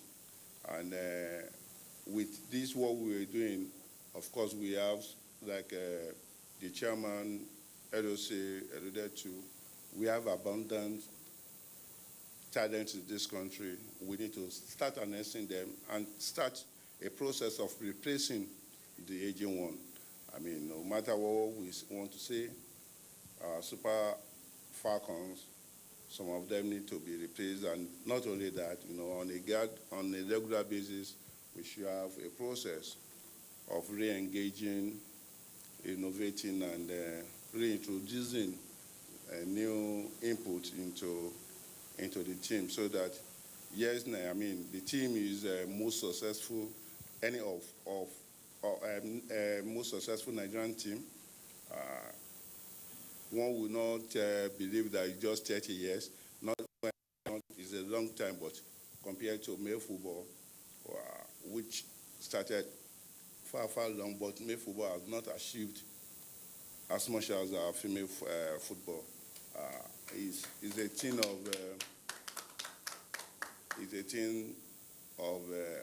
a remarkable thing that of note that we should try as much as possible as an individual, as corporate bodies, to support, and as government to support, so that we can have better outing for the national team. I wish every one of us a very successful outing, particularly the LOC, and what they are doing. They should keep on doing the best they are doing so that Nigerian can be better off at the end of the day. Thank you very much, and you are welcome, sir. Thank you so very much, Director of the Lagos State Sport Commission, Gafar Boluwaton. It's a wonderful thing that he has to put out women and the achievement they've been able to make in the world of sport. Now, of course, you know that when it comes to women, there are a lot of things to be put in place to bring them out as beautiful as they are, as good as they are, as they represent. Remember that the theme for this 2021 tourney is playing for good. And many of us believe that when it comes to women, some specialties are being considered, preferences. How many of us believe that? So, of course, remember that I listened to when the Honorable said a lot has been done into female football that is even more than the male football. And we just only saw 2 women clap here.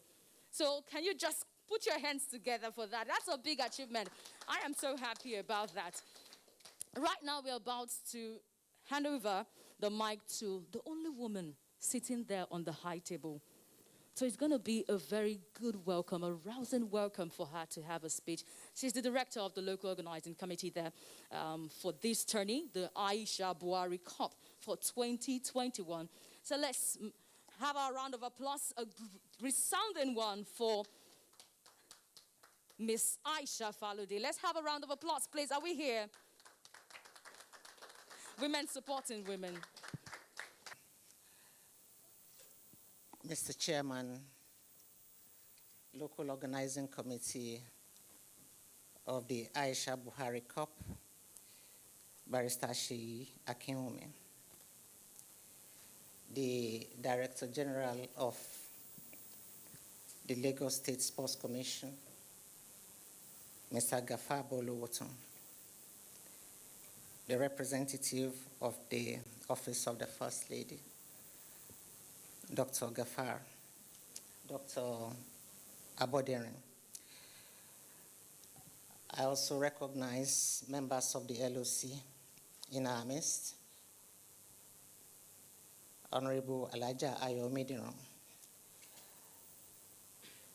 Ms. Ruth David, Kemi Ariola. I stand on all existing protocol now. The Aisha Buhari Cup, that is named after our amiable mother of the nation, wife of the president, Dr. Mrs. Aisha Buhari. It's a competition that has recognized the work that Her Excellency the First Lady has been doing for young girls and women in Nigeria, underreported and without so much of attention paid to it. The issues of the young girl, the issue of women, the issues of the youth. The Future Assured program in the First Lady's Foundation are centered around these 3 core areas of advocacy: health, education, and economic empowerment for our young girls, women, and the youth. And when we look at football and the social issues of football, they are similar, in fact, very identical to what Her Excellency is doing with the Future Assured program. The Safe Home campaign of FIFA, that is campaign against gender violence for women, the issues of equal representation at governance and leadership, which is the issue of women for women, And then, of course, we have the issue of Football for Hope, a program of FIFA. And these are very identical and similar to what the First Lady is doing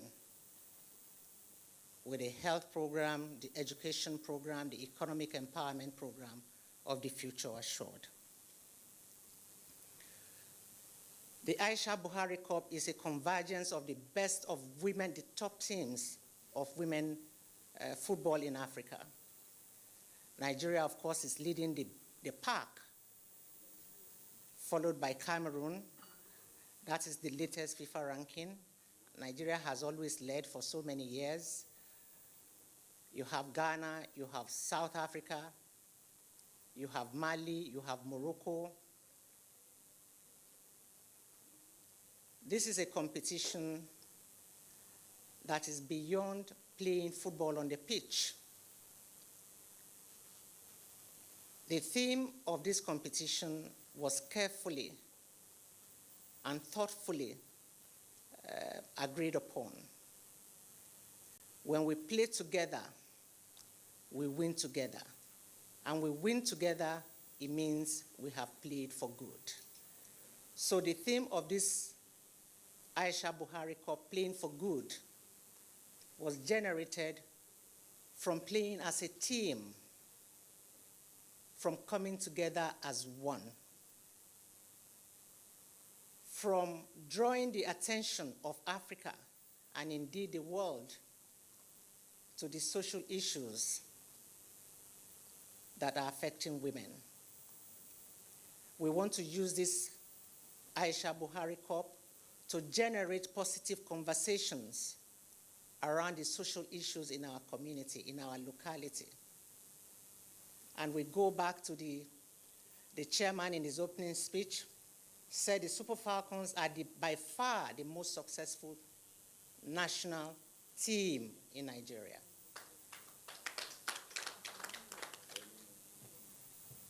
In terms of performance, in terms of result, in terms of winning competitions.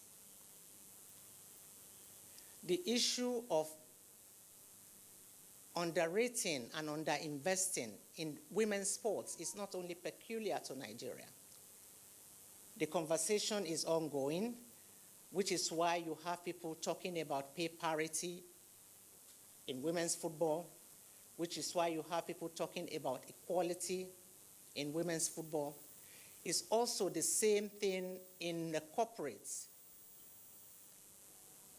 When FIFA started having executive committees and councils, they had only one woman in the executive committee, and that was even 60 years after the body was formed. Right now, we have 37 members in the FIFA Council.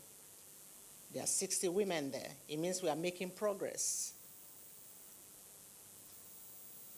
And the conversation is ongoing. I know that the Executive Committee of the Nigeria Football Federation has done a lot more in promoting the women's development and growth of women's football agenda. Now the Super Falcons are playing friendly so regularly. We are having a program for women courtesy of the Super Falcons, centered around the Super Falcons. The pay parity was started by this executive committee in Ghana when we went for the last Africa Cup of Nations in Ghana, where for the very first time in history, the Super Falcons were paid the same match bonus as the Super Eagles. And I can hear a round of applause for that. And we hope that it continues and it continues to be sustained.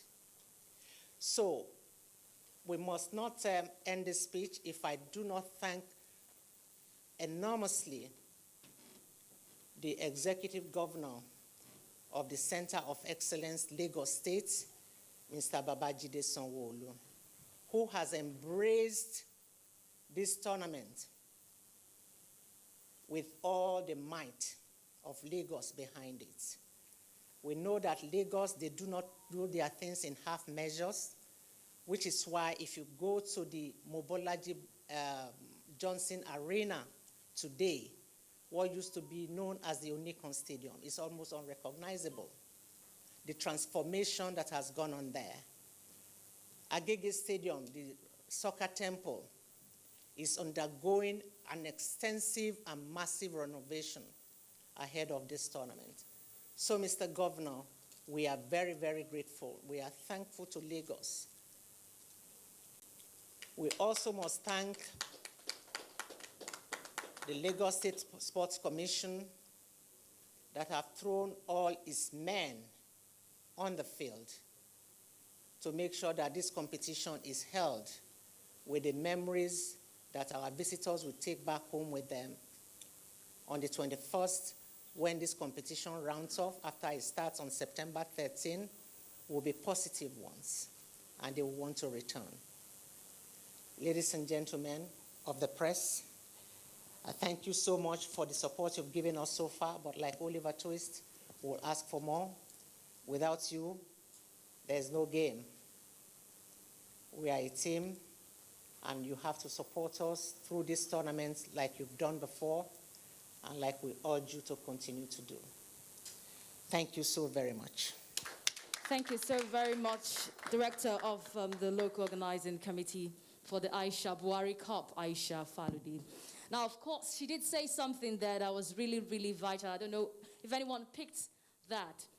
Okay, you have something to say? Yes, just one thing. Okay. That's the Director of Organization said the Sports Commission threw all their men, and nobody clapped to. But they also threw their women on the field. Thank you very much. So it's fair play there. All right, she did say something. When we play together, we win. When we win together, we do what? We play for good. So let me get to say it again while you say we play for good. When we play together, we win. When we win together, we play for good. So that's the theme of this year's tourney. Okay, right now, it's time for us to take questions from media persons here.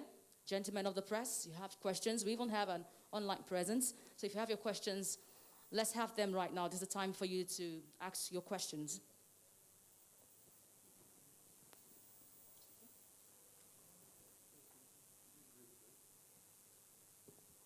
Can we just have those who will signify if you have your questions, please? One, yeah. Please signify with your hands raised. So we have only one person, okay.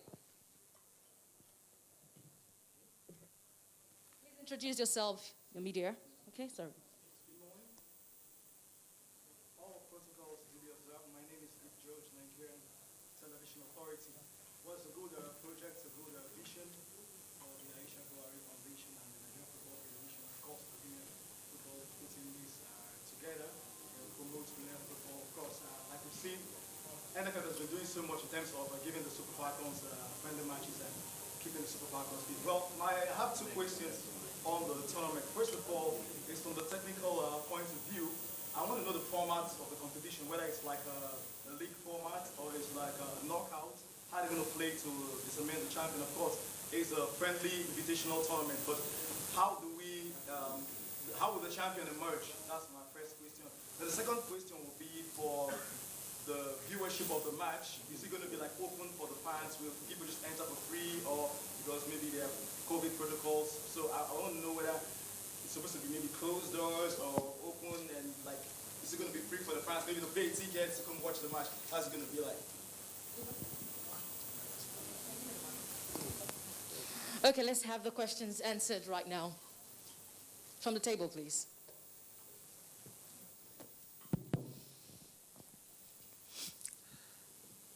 Your first question, if I got you right, George, of NTA, was if the format of the competition. The format will be group format to straight to semi-finals to the third place, and then the final. It's a 10-day event, 2 venues, 10 matches, 1 cup. And the second one, the fans will be at the stadium, but with strict, very strict COVID protocol observed, just like we're doing here. Before you came in here, you had your hands sanitized by the doorway. We are all wearing our face masks. If mine is off, it means because I'm speaking. It's right here. After speaking, I wear it back on. So strict COVID protocol, open to the public. There will be no gate taking. It will be free. But the crowd will be controlled.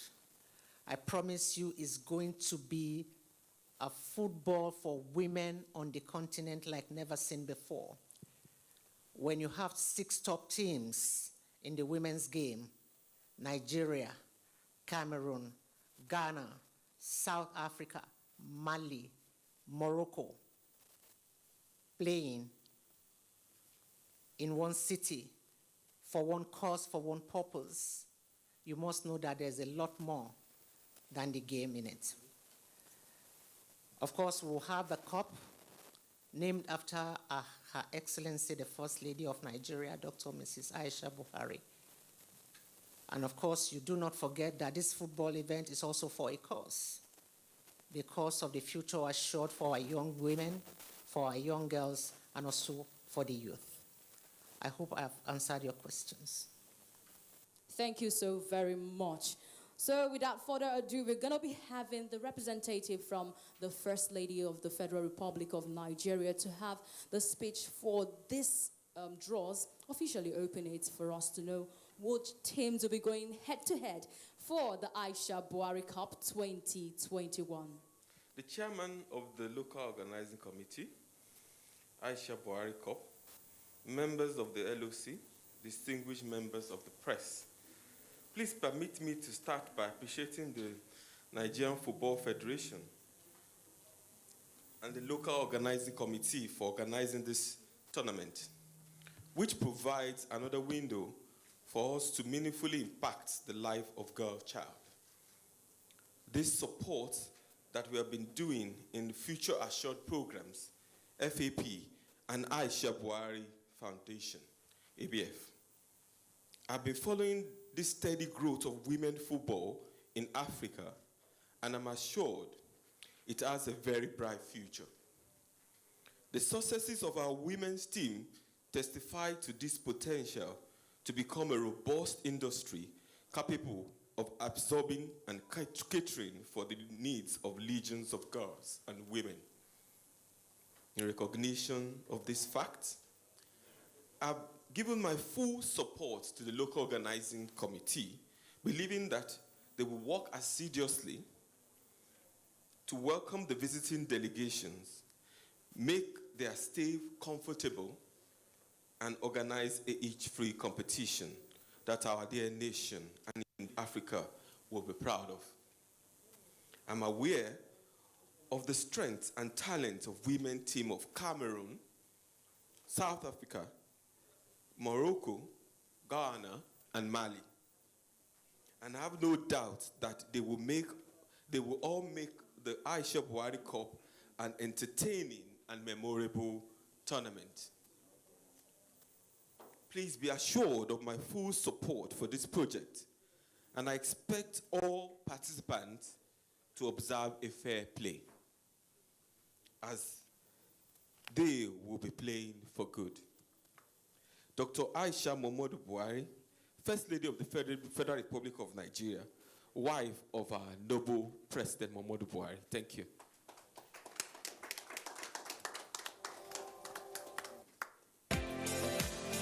Thank you so very much, representative of the First Lady of the Federal Republic of Nigeria, Aisha Buhari. All right, now we are going to the official draw ceremony, and to anchor that, of course, we've got the Director of Organization, that is Aisha Falode. Clap for me now.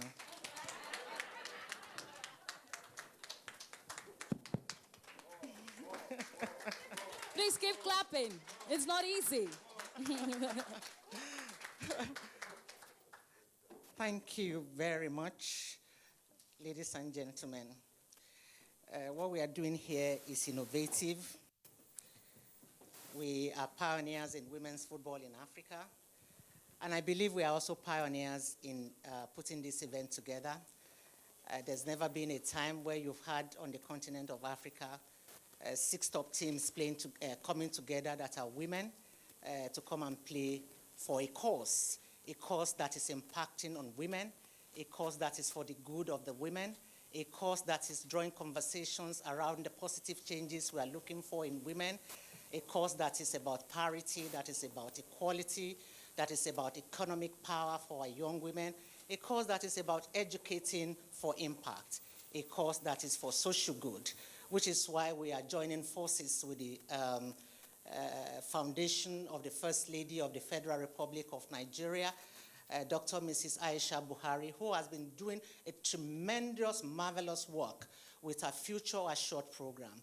The 3 focal courses of the Future Assured program have some kind of synergy with what Football for Good is about. The foundation of FIFA is talking about the same issues of parity, of equality, of women for women, of representation in governance and leadership. This is what this gathering is about. We know that our young women, they draw so much economic and social power with their style of play on the field, drawing attention to these issues, and to now have them come together as one, to play together, to win together, and play for good is something that we should all applaud. So, now we have the 6 nations. Before we begin the draw, let me especially thank the managing director of Dufil Group for being here. Mr. Manish Roshtagi is the managing director. Thank you so very much. A round of applause for him, please. The 6 countries that we have here, of course, Nigeria, Cameroon, Mali, Ghana, South Africa, and Morocco. We have seeded 2 teams. By the latest FIFA ranking, Nigeria is still number 1, like we've always been. A round of applause for the Super Falcons. And then they are followed by the Lionesses of Cameroon. So those 2 will head the 2 groups. Remember, we have 2 venues for this tournament, the Aisha Buhari Cup, the Mobolaji Johnson Arena, and of course the Agege Stadium. So the Mobolaji Johnson Arena will be the main stadium, and that will be Stadium A, Venue A. And the Agege Stadium will be Venue B. So right here, this spot to my left, the balls here contain the countries that will be drawn. Nigeria and Cameroon, they are not in this spot.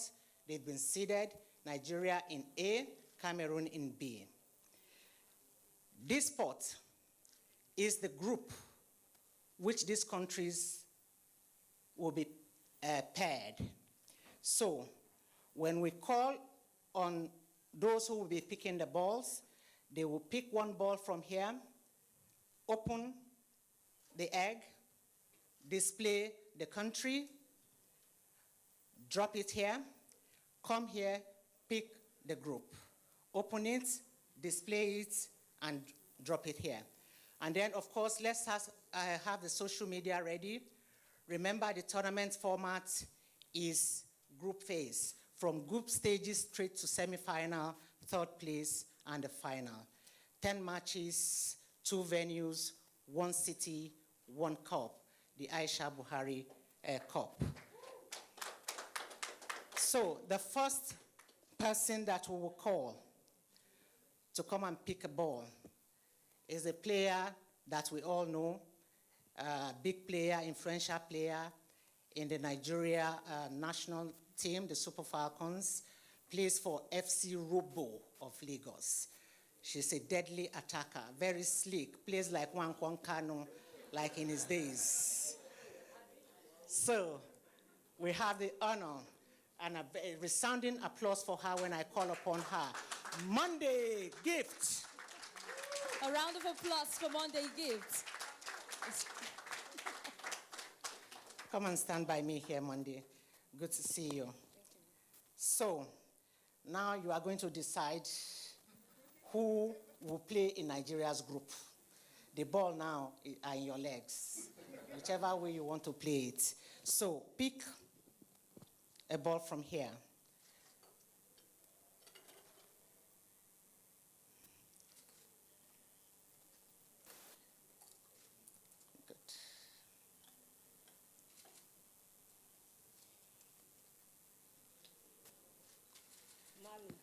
Mali.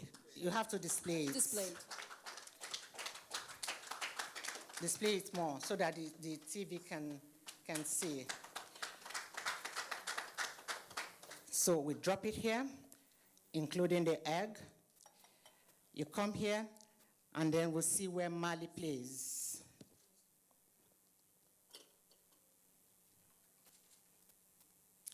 Remember, we said Nigeria Group A, Cameroon Group B.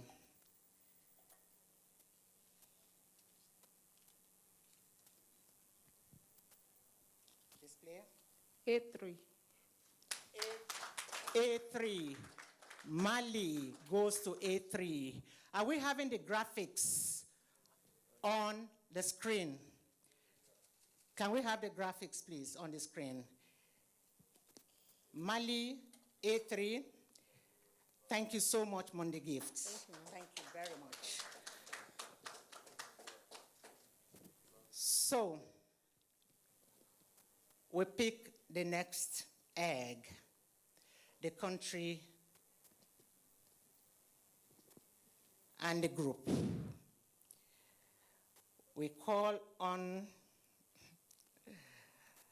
a woman who has invested so much in the women's game. When a lot of us we are still journalists, when we were on the field reporting, we traveled the world together, following the women's game, the Super Falcons, the Flamingos, the Falconets. She's a two-time member of the House of Representatives. She's the proprietress of Omidiran Babes. Honorable Ayo Omidiran will do the honors.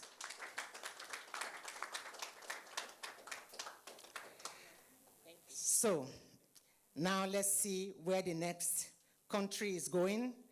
Country group.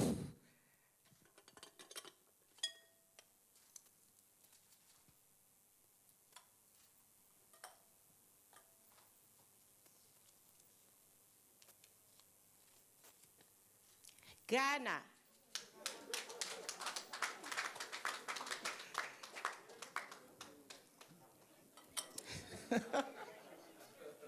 Social media, where is the graphics now?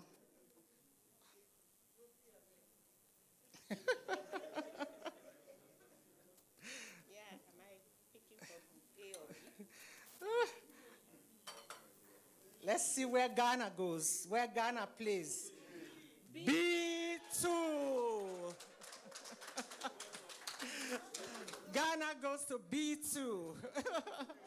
That is Cameroon, Ghana.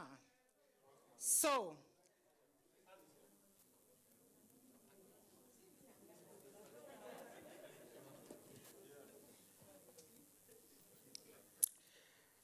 the next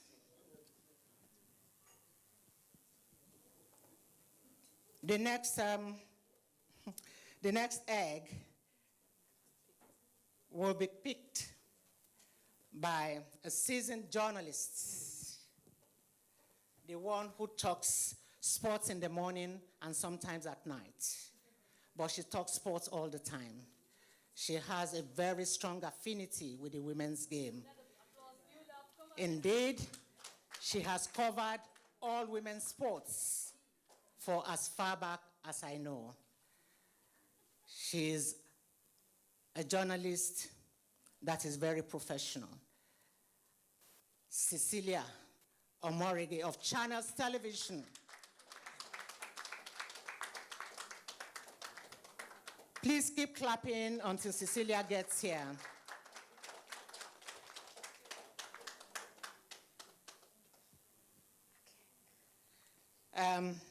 You have just 2 eggs left in this pot of countries. So pick one.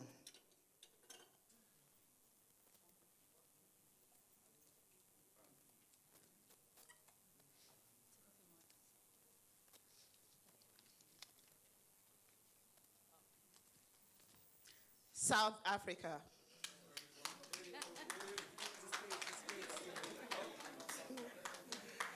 South Africa has been picked. Now, let's see where South Africa plays.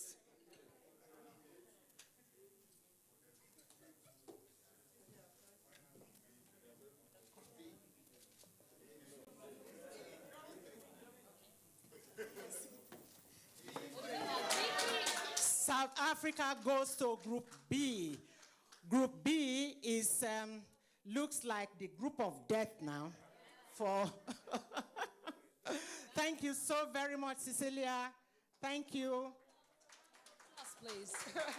A round of applause for Cecilia. So now we have the last pick. The last pick. And then to do the honor is the assistant coach for the Super Falcons, ex-player, a daring goalkeeper who has saved us many heartaches and who had made the difference in her keeping days. And we used to call her the antelope. She was as aggressive and organized from the post with her defense in those days. Now, she's a trainer, passing on the knowledge. Anne Chiejine. A round of applause, please.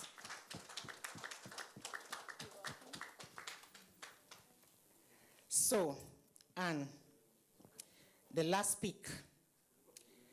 There's just one ball in this pot of countries. Can you pick it, please? Open, display the egg inside. I can help you. Your nails are getting in the way.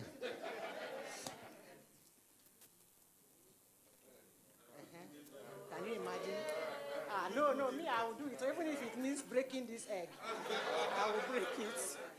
Okay, it's the sellotape that is... this thing is so tight. So even me that what's the... please help. Please.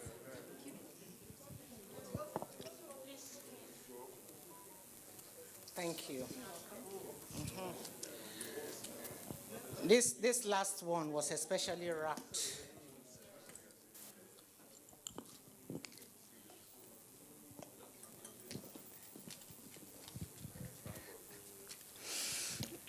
Morocco.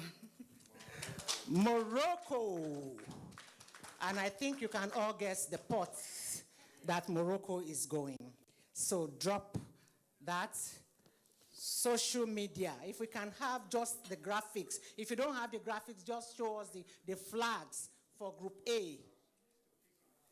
Okay.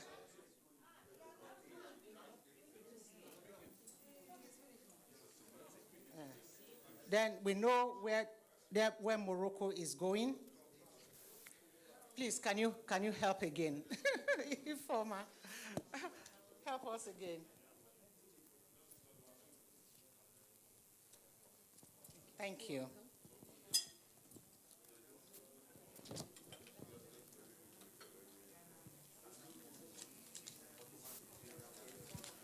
A2. Morocco plays in A2. Morocco plays in A2. Thank you very much, Anne. Now we have the group or the groups for the first ever maiden edition of the Six Nation Invitational Tournament here in Lagos, Nigeria. The tournament we call the Aisha Buhari Cup 2021. Group A is there on the screen. Nigeria, Morocco, Mali. Group A. Can we have a resounding applause for Group A? Group B, Cameroon, Ghana, South Africa. Group B.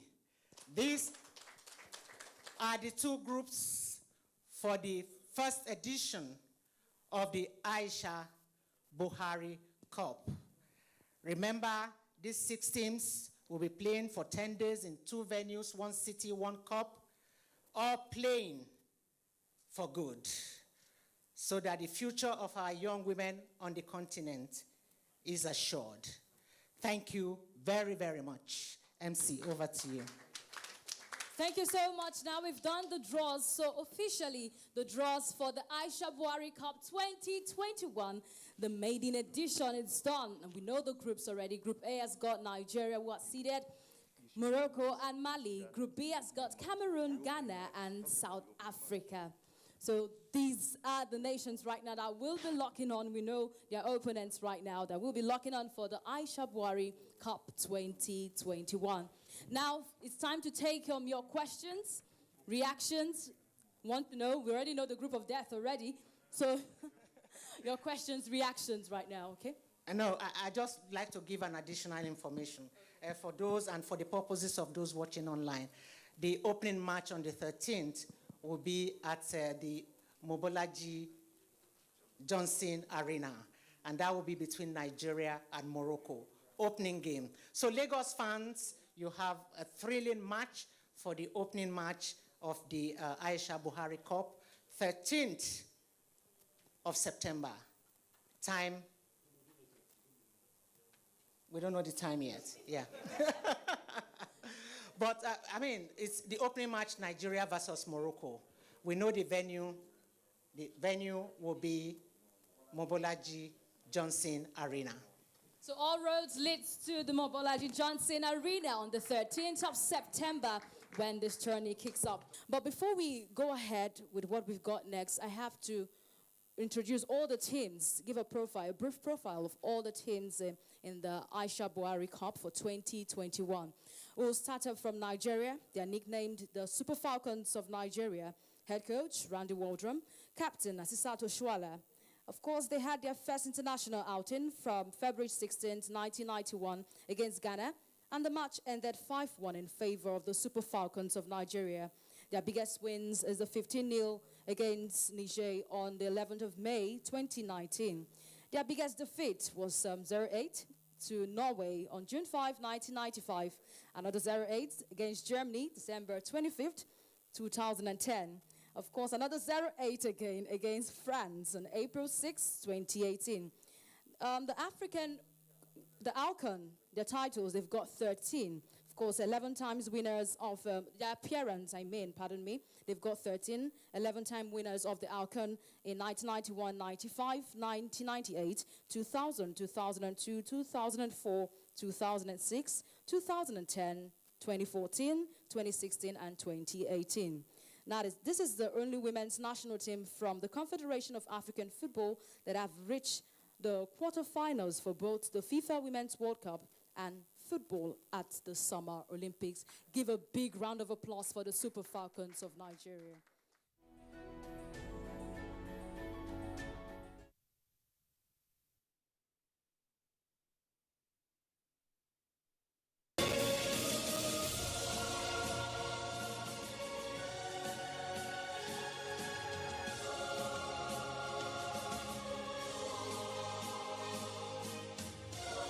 We are all Nigerians. Against all odds, we shall and must remain united. We may have our challenges, our problems, and setbacks. However, together we shall overcome them all. What doesn't break us shall make us stronger. This is the mindset that shall bring peace, progress, and prosperity to our beloved country. Do not let tribal and religious sentiments govern how you think, act, or feel. Don't be influenced by those who want to destroy our precious national unity. Everybody who's a Nigerian is your brother and your sister. This is the mindset of the new Nigeria. It is also the mindset that we must all adopt. Let us support each other in creating the Nigeria of our dreams. This message is from the Nigerian Television Authority, NTA. Star TV Network is a joint venture between the Nigerian Television Authority and Star Communications of China. The 1,000 Villages project is an initiative that was agreed between the, China and African governments in FOCAC. The federal government selected the 1,000 villages, and out of the 1,000, every local government in the country got at least one village. There are 2 projector TVs which were supposed to be installed in communal viewing centers. The government allowed the traditional rulers of each community to decide where to site the projector TVs. And then 20 families also got 20 decoders for free. For the communal viewing centers, they didn't have to pay any subscription. The subscription is already paid by the Chinese government for the next 5 years. And they had access to more than 20 channels.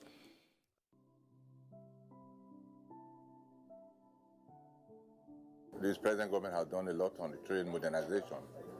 They came in and completed the Abuja Kaduna, and we have 9 stations there, 5 stopping stations and 4 crossing stations, making 9. And when we started in 2016, we started with 2 trips, then we later moved on to 8 trips. And we are talking about moving to 14 trips a day, and we have been able to send 10 DMUs, 10 coaches, and 2 locomotives new. We have 12 stations on the Takbere line. It's about 312 kilometer length of track, and it's over 35 years old. And the government came and took it up, finished the track, built modern stationing, and the stations are finished. Working on the signaling. We all hope to start the commercial operation by the end of September.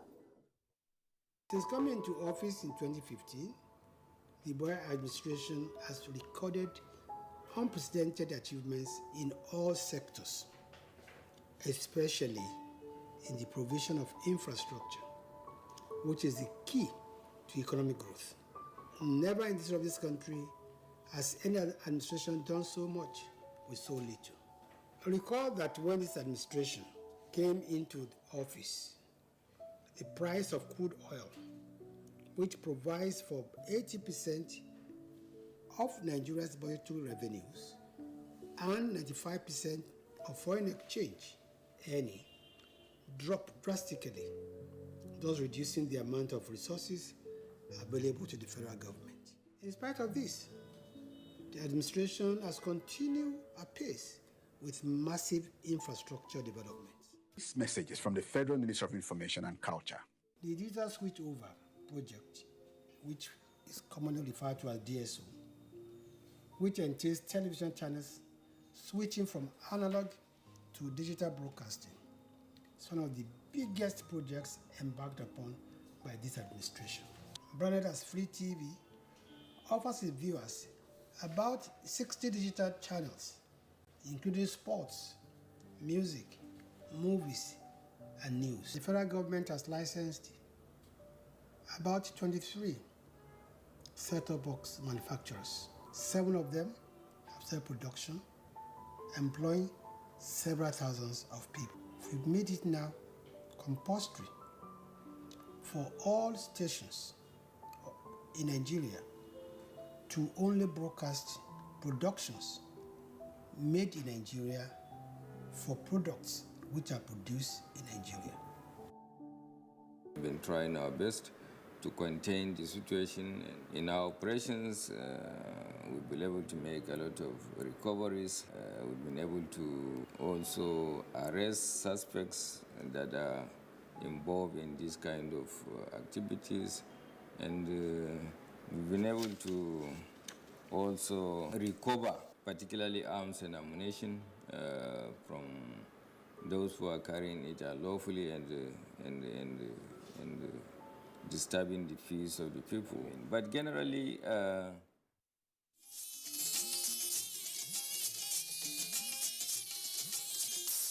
This is the network service of the NTA.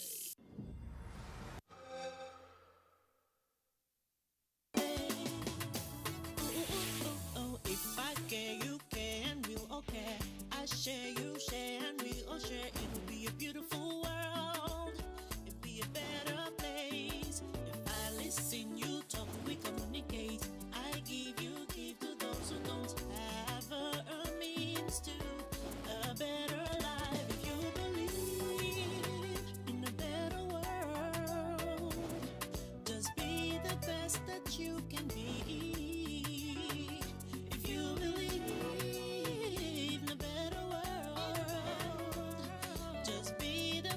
That you can be. I believe in better world. Please, sir, you must have to calm down. I hate it when you people ask me to calm down. My daughter is traumatized. She can neither eat nor sleep. She won't stop talking to anybody. We are gravely sorry about this, sir. Rest assured. Police are on it, and they will get to the bottom of this. They have started an investigation into the matter, and necessary evidence is being gathered. Evidence? What evidence is being gathered when your police investigators have not even made attempt to speak with me? What evidence? The investigation has been on, sir. Mr. Koloko. Welcome, Ogechi. Are you just going to stand there, or are you going to take my bags to my room? And, oh, I may also have you know that those bags are expensive enough to feed you and your entire family. So, you better treat those bags with some respect. Welcome, Ogechi. How was your flight? I'm hungry. Oh, what is this? It's called rice. I see your baby people don't have it, abi? Rubbish. I only eat basmati rice, not whatever this dribble, this excuse of a chef of yours put together. I'm not eating this dog food.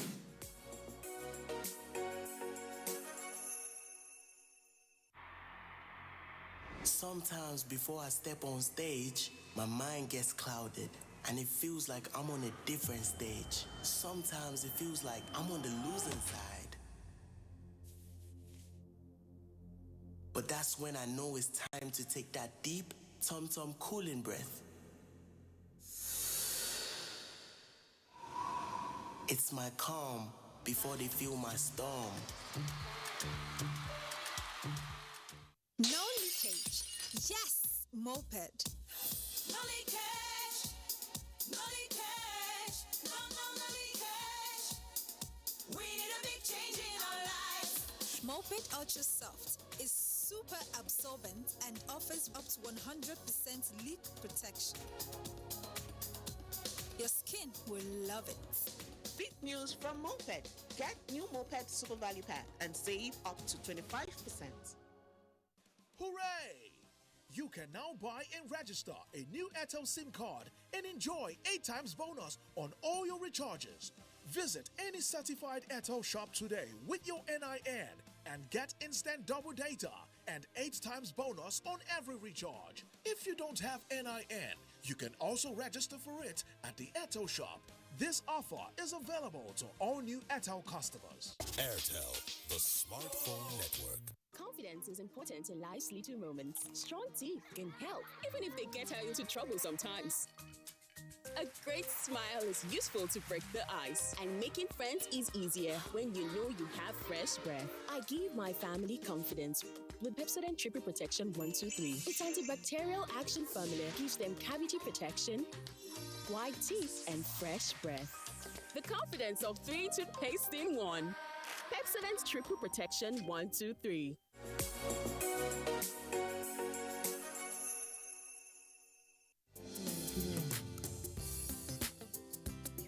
Your daughter was assaulted by a beast, ma. And the school is protecting the bastard. And you didn't tell me all this while? I only found out last night. I left early to get to our school and see our head teacher and our headmaster as they requested. So what did they say after the meeting? The man is very much a repeat offender, and the reason they have not been able to convict him is because of how lax things are in the government school system. Well, not anymore. Because he is going to face the full wrath of the law. That I will make sure of. Thank you, ma. Listen, from now on, Efe will be picking Ifena from school. He will bring her here and she stays here until you're ready to go home. Oh my God. Thank you, ma. God bless you. No, ma. it's okay, it's okay. Don't worry. Thank you. Mr. Mensah, please, anytime you're facing challenges, let us know. Eh? You've been with me for a long time. You're like family.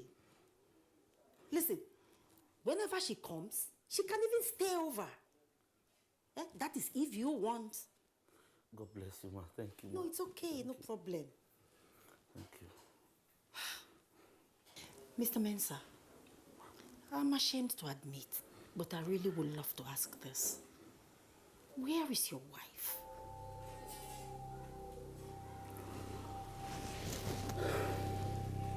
It's okay. You don't want to talk about it? It's fine. It's not a good time. You know what? It's been a long day. Okay? Just take the rest of the day off. Go home and spend some time with your kids. Thank you, Ma. God Please. bless you, Ma. It's all right. It's all right. Thank you. The day off, okay? Thank you. It's all right.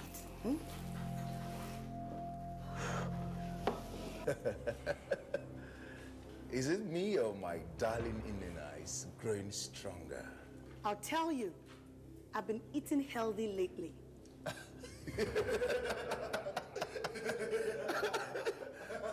Funny. Come on, you and I know we don't eat.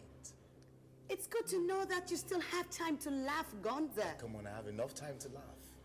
Come on, I don't take a life or death seriously. Whatever way the case may be, come on. We're dead, bro, and you know it. So?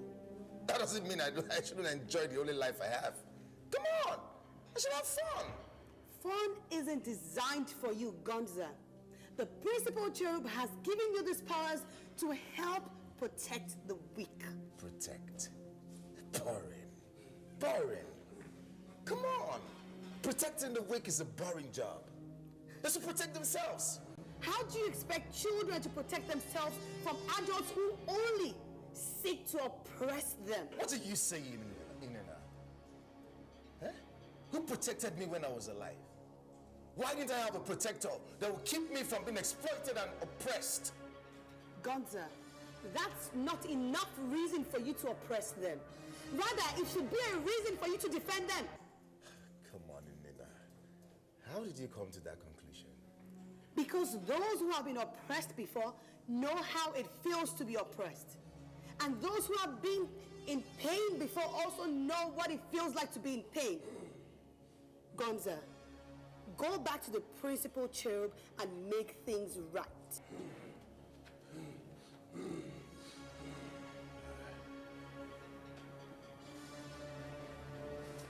I should. But I'm enjoying the path I've chosen. Life is sweet, you know.